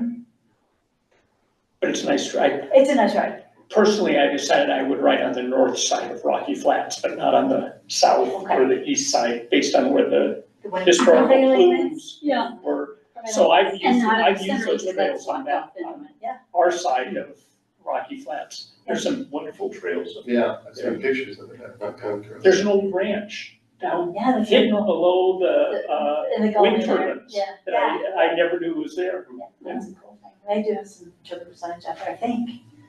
Oh, I don't remember now. If we looked it up, it's a place for us to search about. Do we have anything new on evaluating trails? We On do. what? Evaluating trails. Yes, what we had asked everybody to do last week was to review what we had sent in the Excel spreadsheet and provide any feedback. So far, the only feedback we've gotten was what was offered in this meeting 2 meetings ago by Tracy. And her concern was that the one about wildlife and plants Yeah. didn't have as much weight in the way we were evaluating the trail as the other factors.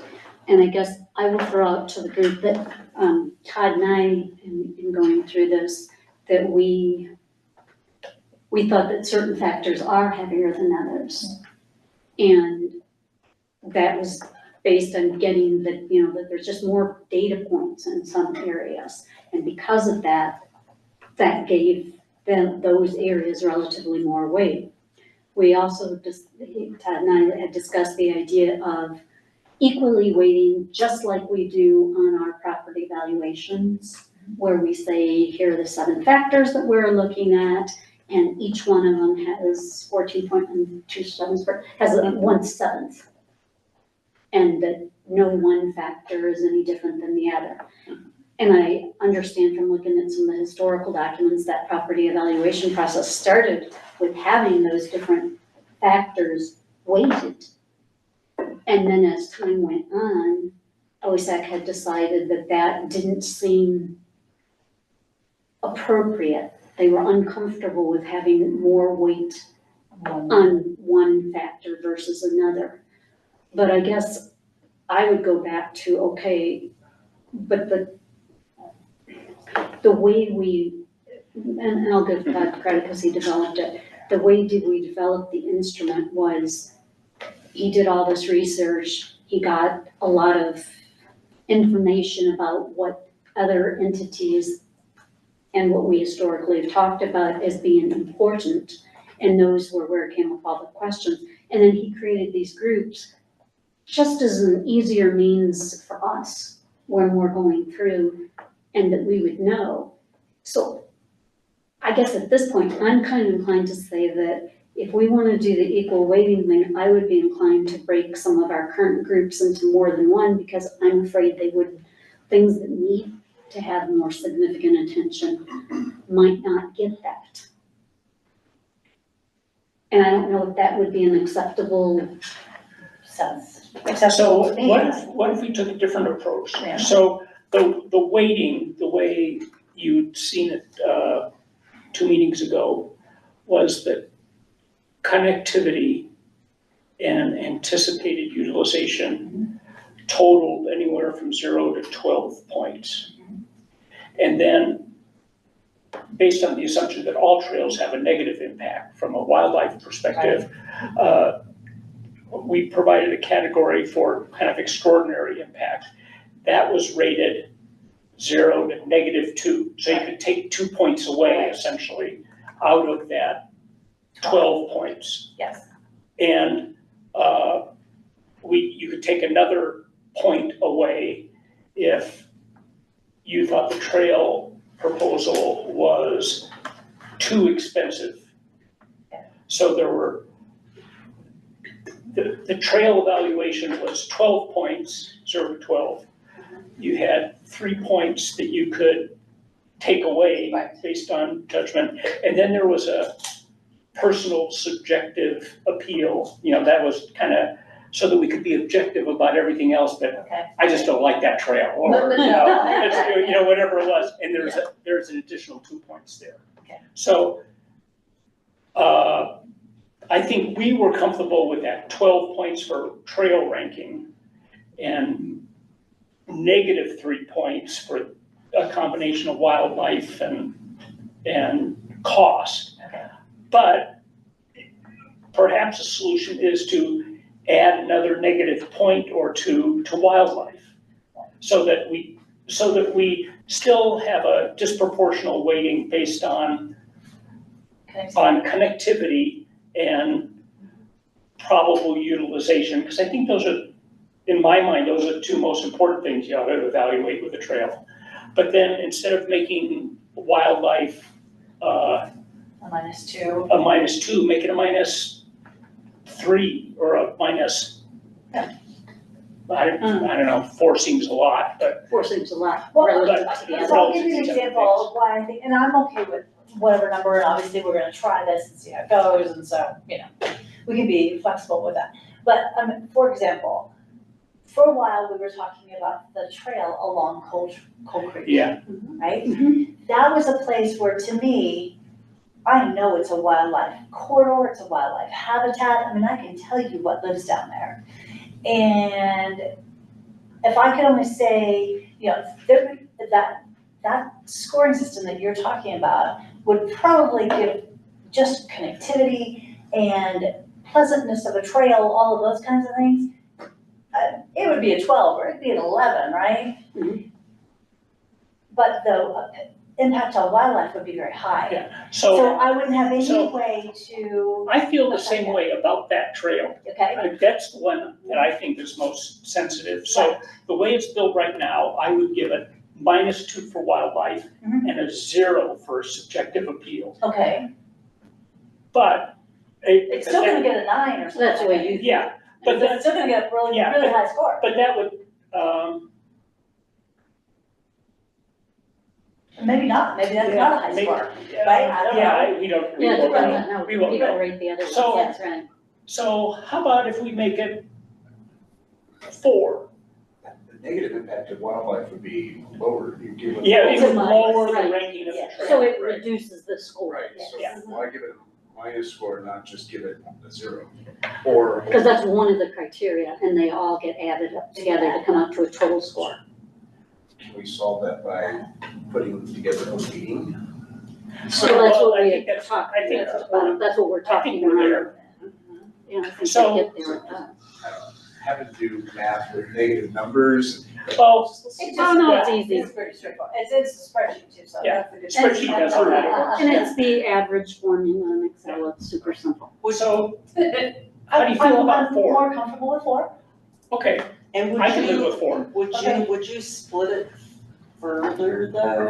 I mean, that is another possibility, is to do a I mean, wildlife there's and- the 4, but some areas with the wildlife vegetation Right. are more robust than others.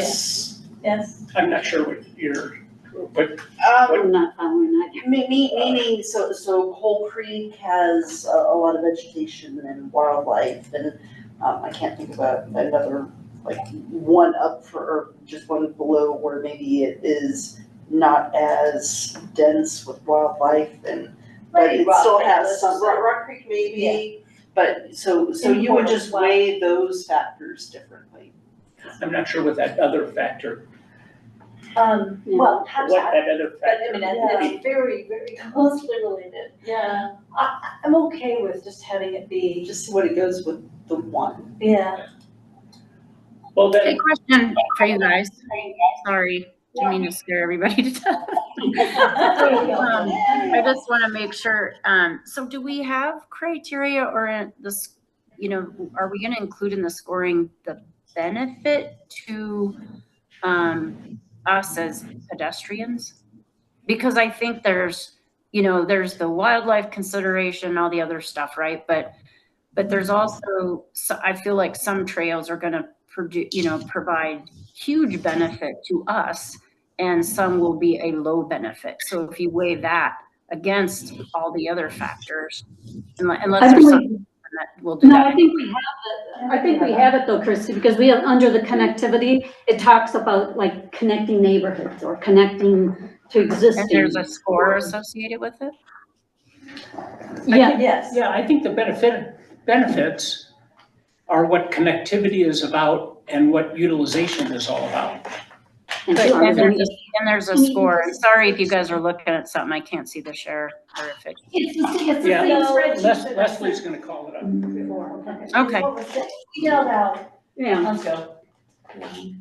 Oh, okay, I didn't see it. I was even looking forward to this, to look at it, because as you guys know, I have one trail I don't really care for, so I must have missed it. I apologize.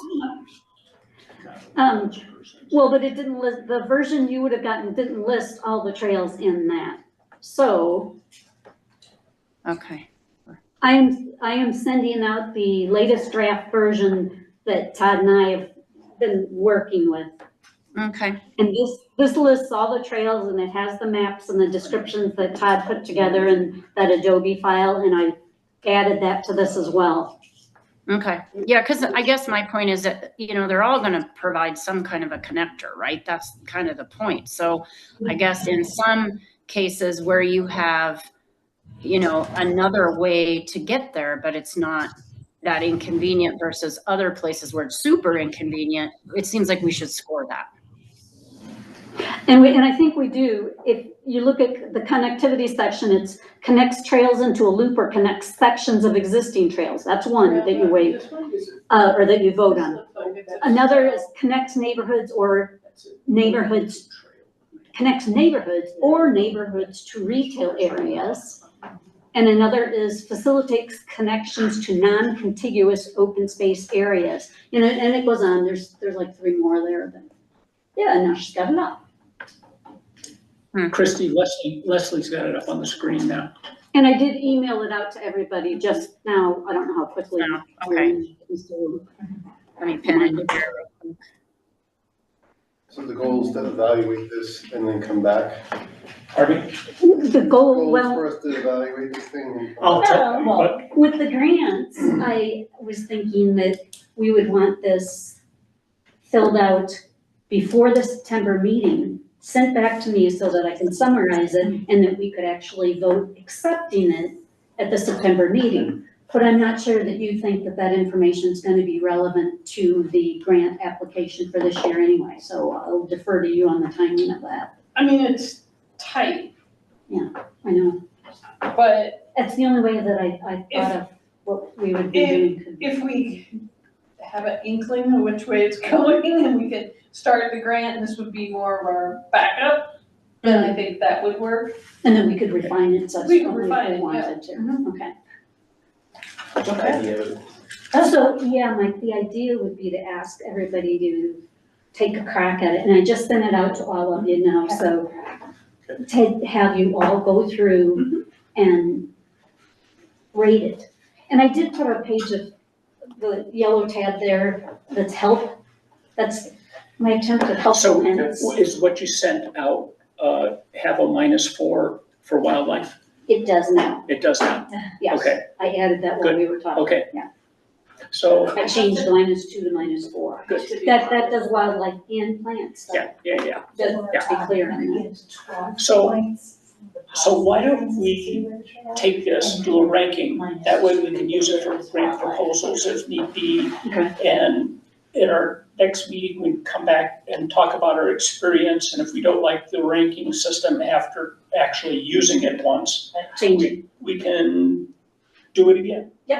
I Process. just have to be honest, I mean, with 12 trails to rate, this would be a heavy lift for me to go, I mean, I just have not been out utilizing all of these. Yeah. Like I wish, but Yeah. I'm not out Fair. biking and getting around the community. So I mean, similar with like, I mean, I know the properties, you know, I Yeah, know the that's not the same properties as well being enough out there, I to, get it.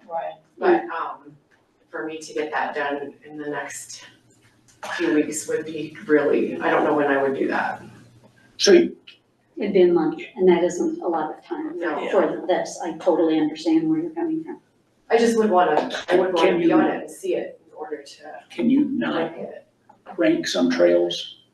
Yeah, In you the can just system? not rent them. So that would be another alternative. Okay. That you If could, you're just kind of Do it now. ambivalent about them because they're at the wrong end of town, or you don't know about It's them, not or gonna get there. don't care Yeah. about them. Yeah. And just dollar a rank. value doesn't get incorporated into the average. it does not. So. So we will do That's what the we way the can. Excel average formula works. If it's a Can we try zero, and it counts it like it's not even there. Okay. Like some of these I know. But And if I- you're ranking, but if you're averaging, zero is a value. Oh, absolutely, So- but not the average function. And We had the same he problem. had the same time.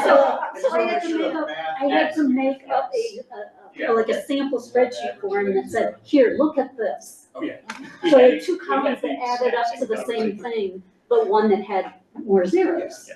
And they had different averages. So that's how the average function in Excel works. It treats it as a null. And to answer your question, yes, we can put this on the agenda for September. Everyone can do what they can Between now and then. between now and then. And that was a great suggestion to have them just prioritize the ones and only rank the ones you want. I do feel the same way about that trail. Yeah, I mean, it was a great, easy example. There's other ways to get from point A to point B and not bulldoze that. Right, I agree. So I will not be in September, but I will attempt to get that done before we Sounds good. Well, you know that there's at least one trail you want to rank. Exactly. If nothing else, I will. We are running just about, out of, we're off agenda time, but I think we're gonna be able to cruise through this rest bit. The trail counter at Coyote Ridge. Brought that up? Yeah, It just seemed like it might be an interesting idea to put a trail counter up there now before we put the parking lot in. Yeah. And Pari, I suggested it to her and she said, well, we would have to have OSAC weigh in on that. And I said, well, then let's have OSAC weigh in. But it seems to me if we could get a trail counter, put it in up there, it'd be really interesting to know Yes, it how would. much traffic is up there. I agree. She did a little bit of research, this Trafx, TRAFX. Right, that Lafayette is using, I think. $2,500, and it comes with 3 cameras. That's an introductory package with 3 counters. Did you want? And I assume that would come out of the OSAC budget? Not necessarily, I mean, it could come out of, it could come out of maintenance, open space I maintenance. mean, it seems like it's the kind of thing that town's probably going to want to do regardless. I think it's hugely valuable, and it's so hard to get your head around some of this data when you, I mean, it's not like it's Mhm. right outside your door and you can Right. see people walking by. No. I mean, we need to We need have some numbers. hard numbers, so I think it's worthwhile, and we can move forward with that if. I think it's a great idea. Okay, And you'll pass that on to Barb? I will. Thank you. Fantastic. Rodenticides campaign plan policy. I've seen this advertised in various publications and in social media, or do we have any updates on it? The one thing I'd like to add in this is Peter had sent out an email, I think we were all copied Yeah. on this. Yeah. And I just want to read into the record that he had said, it seems that more and more often pest control companies place these rodenticide boxes outside the properties being treated. So like if you had hired a rodenticide company to come in and do it in your yard, they aren't actually placing it in your yard, they're putting it on the other side of the fence. Yes. And that leaves the container exposed to any animals or kids that may be passing by. And he says his feeling is that if someone wants to use rodenticide, they should keep it in their own yard and not in public spaces. I mean, I don't know that we have the ability to cite people for that, but I think. But you could remove the box. We can remove the box if we can find it. And we can certainly do some more education on that, like this is not okay. It's also a topic, if we do meet with Broomfield or Louisville, this would be a valuable topic. That's a great That's a great idea. Terrific idea. Just as another thought, the Rock Creek HOA is, a pretty significant portion of the town. And I know generally I've heard in town council meetings, they aren't the most responsive. But is it possible that HOA would be willing to send out to all of the HOA residents, an educational piece? Because like when We can always ask. I took Tracy's information and, Lanterns is a tiny Yeah. little development in town, but I sent it out to everybody in our development and thought, this is something good, and also because I've seen several of those boxes in our development, sadly. But at any rate, I think, they've been willing to send out some things, or at least, if they don't publish it, they'll bring it up at their HOA meetings, or at the board meetings, so we can always put something together. I mean, I think I can certainly work with Kevin and do something that's, not too elaborate. It's easy for them to send out, so. And we can send it to all the HOAs, it doesn't make sense just to pick. oh, yeah, Yeah, that's the big gun. That's the one that has the most yeah, impact. but we have like 7, I think, HOA. Well, but like downtown, you don't have an HOA, you just have Metro the, district. could you And send it to the Metro District? they're not a reliable Oh, no. conveyor of information. And I'm not sure they really operate like an HOA. So like, I don't know that they have resident meetings. We'd probably be more impactful if, because downtown has a next door and Discord channel, it'd probably be more impactful just put it on one of those 2 channels. We just need somebody who goes down there to. All right. Oh, okay. And then Original Time, Rogers Farm, Wheat Cottages, are those HOA? I don't think there's any, and We Sagamore, have Cold Creek Crossing, oh, and Cold Creek Crossing, right, sorry. The Ridge, Saddlebrook. Rogers Farm is not. Okay, Maybe they are though, 'cause when we put that artwork up, we talked to them. I'll check. Well, 'Cause that was those are. Boulder Creek neighborhood ones, and most of them had HOAs. I think. And they're Wheat Cottages too, Yeah, they're Boulder like Creek. phase 1 and phase 2. Yeah. But it can be something where it's like, we do something in social media and we also send the same kind of message Absolutely. out. And that's all I'm Yeah. talking about. And the way I sent it was just, as Tracy had prepared it, as an educational piece, That's perfect. Okay, Let's move on to our roundtable. Rita, do you have anything? No, that, Christy, do you have anything for the roundtable? I do not, thank you. Leslie? No. Todd? Nope. Mike? Amber? Spencer? Tracy? Well, the only thing, I mean, since Joanne's not here, there's been a lot of kerfuffling around the insecticide or pesticide and all put down at the park. I assume you're aware of all of that. So I just wanted to bring that up. I know that there's been a lot of Yeah, it was actually herbicide. herbicide, that's what I meant. I figured that's what you meant. Yeah, I'm tired. Yeah, I mean, Amber? it's kind of, we have what we call an integrated pest management Yeah. program, so we always try and start with the least intrusive method, which is mechanically pulling something, before we Sure. get into the more aggressive. And it just was, we got to a point in some areas of the parks where it Wasn't working. wasn't feasible to yeah, they're To just do too it. big.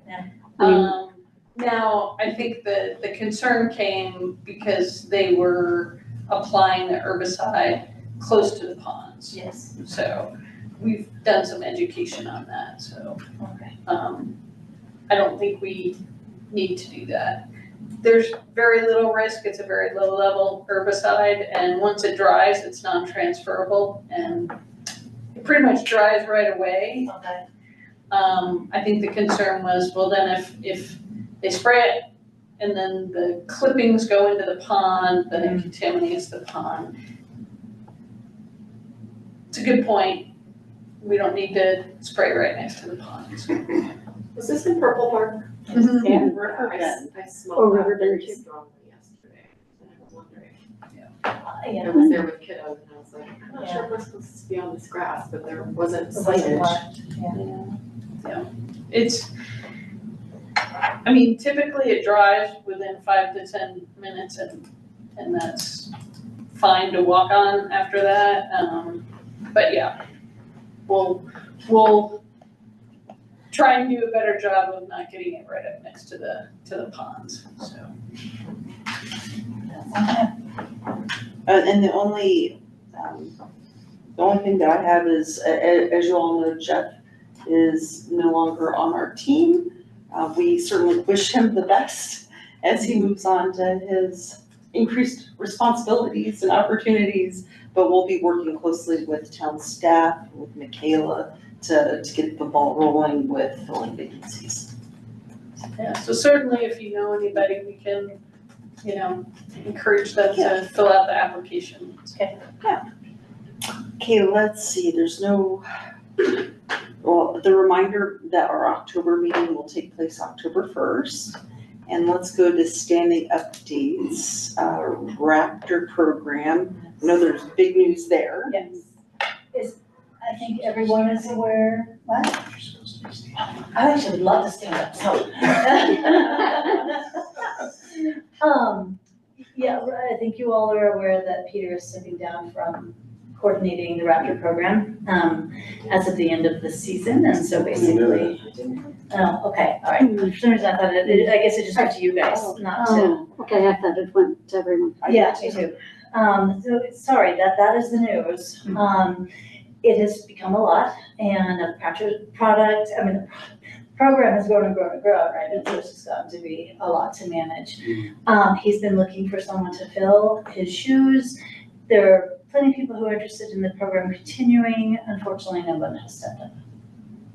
So if anybody is aware of any volunteers who would like to step up, obviously his knowledge is almost irreplaceable, but yeah, maybe there'd be some other way to organize it.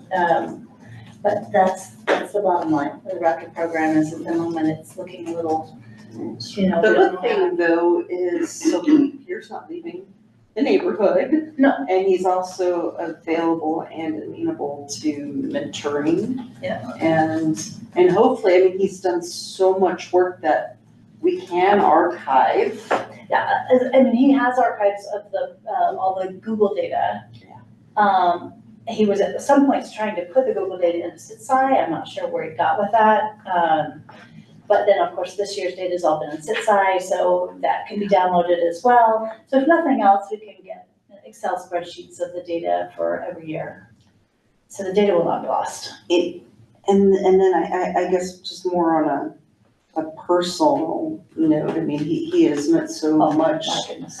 to us, and Leslie, I defer to you. How can we best recognize him from the town? Is there any kind of proclamation that we do? I mean, for instance, for some people who, they term out, but for this volunteer that has, and he's been a member of this team before, he's grown this, he is presented at Colorado Open Space Alliance.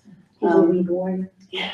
How do we recognize him? Yeah, I mean, we try and be really careful with the proclamations, that we're very, very consistent on who gets those and when. But we do the volunteer recognition every year. There's gonna be some super volunteers that we're gonna recognize, and maybe Peter needs to be one of them. One of them is gonna be the gal who rides around on a bike and does all the recycling and composting. Laura. Yes. Yes. So I don't know if she knows she's gonna get recognized, but she is, because I think, she might as well have a cape on her back, because she takes care, she basically rearranges garbage in town into the appropriate receptacles. Really? Yeah. That's awesome. I know, so if you see somebody digging in the trash and then redepositing it, That's her. That's her, and she's amazing, and she does it all the time. She's usually on her bike. She dresses very she dresses to hide her entire body from the sun. Yeah, I've seen. Okay, that's cool. So she kind of looks homeless because of how she's dressed. Is there a deadline for applications? So really, this is something new that we're doing this year, but we always recognize our volunteers, but we wanna do a couple that are just really over the top. That is And I think that we can just write something up, we can work with Michaela, I don't know that they're gonna, do anything, like, are they gonna give them a plaque or a t-shirt or a mug, or I don't know what that, I think it's more gonna be, just a explanation, A call out, a yeah. call out, and here's what they're doing. But I think OSAC can certainly, if there's something that would really resonate with Peter, like, get him a set of binoculars that has a gold plate on them or something like her. Or the one thing, what he does. Yeah, binoculars. Monocular. I But, think he has one. Yeah. it's hard to know what he would really appreciate, but you all know him best. And, Yeah, I mean, we can get a gift, but I guess in my mind, I would love a forum.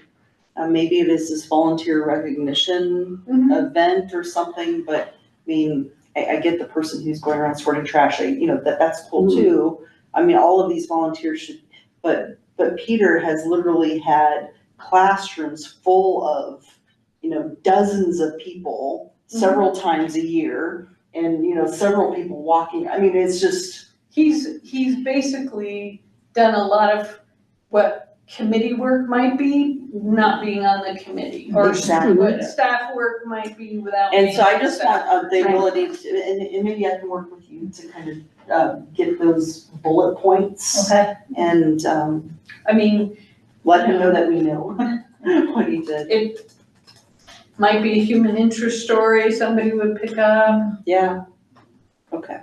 Yeah. We can. Well, the We can Superior brainstorm. magazine always features someone who. Mhm. Yeah. Well, we could, We can pitch him. I don't know if they have anybody picked out. I know the next one coming out already has somebody, but I can, Well, look, this is I can fun. see if I'll work they've with you. identified- That's okay, we can. or, You know how to find some of that data. That's a good one. yeah. Yeah, in some ways, it's kind of hard timing with him stepping down, right? But anyway, let's think about that. Yeah, and do you have any updates on raptors and wildlife? So Raptor's quiet right now. but, on the wildlife front, a couple of big things this month. The second camera got installed. It is currently down, near 88th Street, sort of on one of the paths that runs down towards HHR. It seems like a great location, but we haven't gotten anything yet other than kids. Really? Yeah, so we'll see, what comes of that. Is there a there's no trail No, around there? it's, Well, the 36 bike way. oh, no, it's not near there. It's, south of there. All the streets are so messy in there, I'm not sure, but it's close to the pond that they're talking about dredging, the 88th Street Pond. Oh, it's on the promenade side, on the west side of 88th Street. Yes. Yes. Oh. Yes. And it's tucked in a little copse of trees, and there's a little water in there. So it looks like a great spot, but like I said, we haven't gotten anything other than kids yet. So, we'll see what comes of that. But, then I also, have gotten 2 volunteers. Christy is one of them. Thank you, Christy. And the other is Karen, Repine, I'm not even sure how you say her name, that are trained to upload data from the cameras. So that's helpful for me and just good for the program in general. I also met with the principal, Jonathan Stein from Superior Elementary. And, so he's gonna, I told him I'd be willing to come into any of the classrooms and talk to them about the wildlife in town. Cool. And, the programs that we have, you know, and I broke them out this way, what wildlife lives in Superior, the dog or coyote game that we have, because that's a fun, engaging thing for kids. Avoiding rodenticides, right? Let's start young and tell them the dangers of rodenticides, and then preserving habitat. So anyway, I can pass this around. You guys can take a look at what That's I awesome. prepared for Jonathan to give to the teachers. Haven't heard from you, obviously just started. So we'll see if somebody takes us up on that, but that, good progress there. I am looking for a CPW contact. I've asked Paria, I have not heard back from her. I have one for our local regional CPW person, because I would love to, it may be, I think I mean Jonathan, that's not right. Anyway, I may have his name, but I'll try to Okay. confirm that with Is you. that out of Fort Collins? Are they out of Fort Collins? I'm not Regional? sure. I think they are. But anyway, would love to talk to them, and I'm also working on contacting Michelle Durant at BOCO, to see if there are ways for us to use the data that we're gathering, and it's observational data, but Gonna be a big camera. I wanted, anyway, since we're gathering this data, we might as well see if there's anybody who wants to take advantage of it. Yeah. So, working on that, and I think that's it. Awesome. I walk by your other camera almost every day. Oh, yes, it's so right far- behind your house, sort of. So far, I've resisted stepping into view and waving at you, but You really should. You can just go for it, yeah, and I'll let you know if I see you. Count on to wildlife. We've had a cat down there recently, we have had a coyote, and, there's a whole family of raccoons that lives down there, there's 5 raccoons that live down there. really. So I see the raccoons frequently and the coyote on occasion, and then somebody's kitty cat. So, yeah. Tracy, do you have anything for wildfire update? Oh, Christy, that's Christy, okay.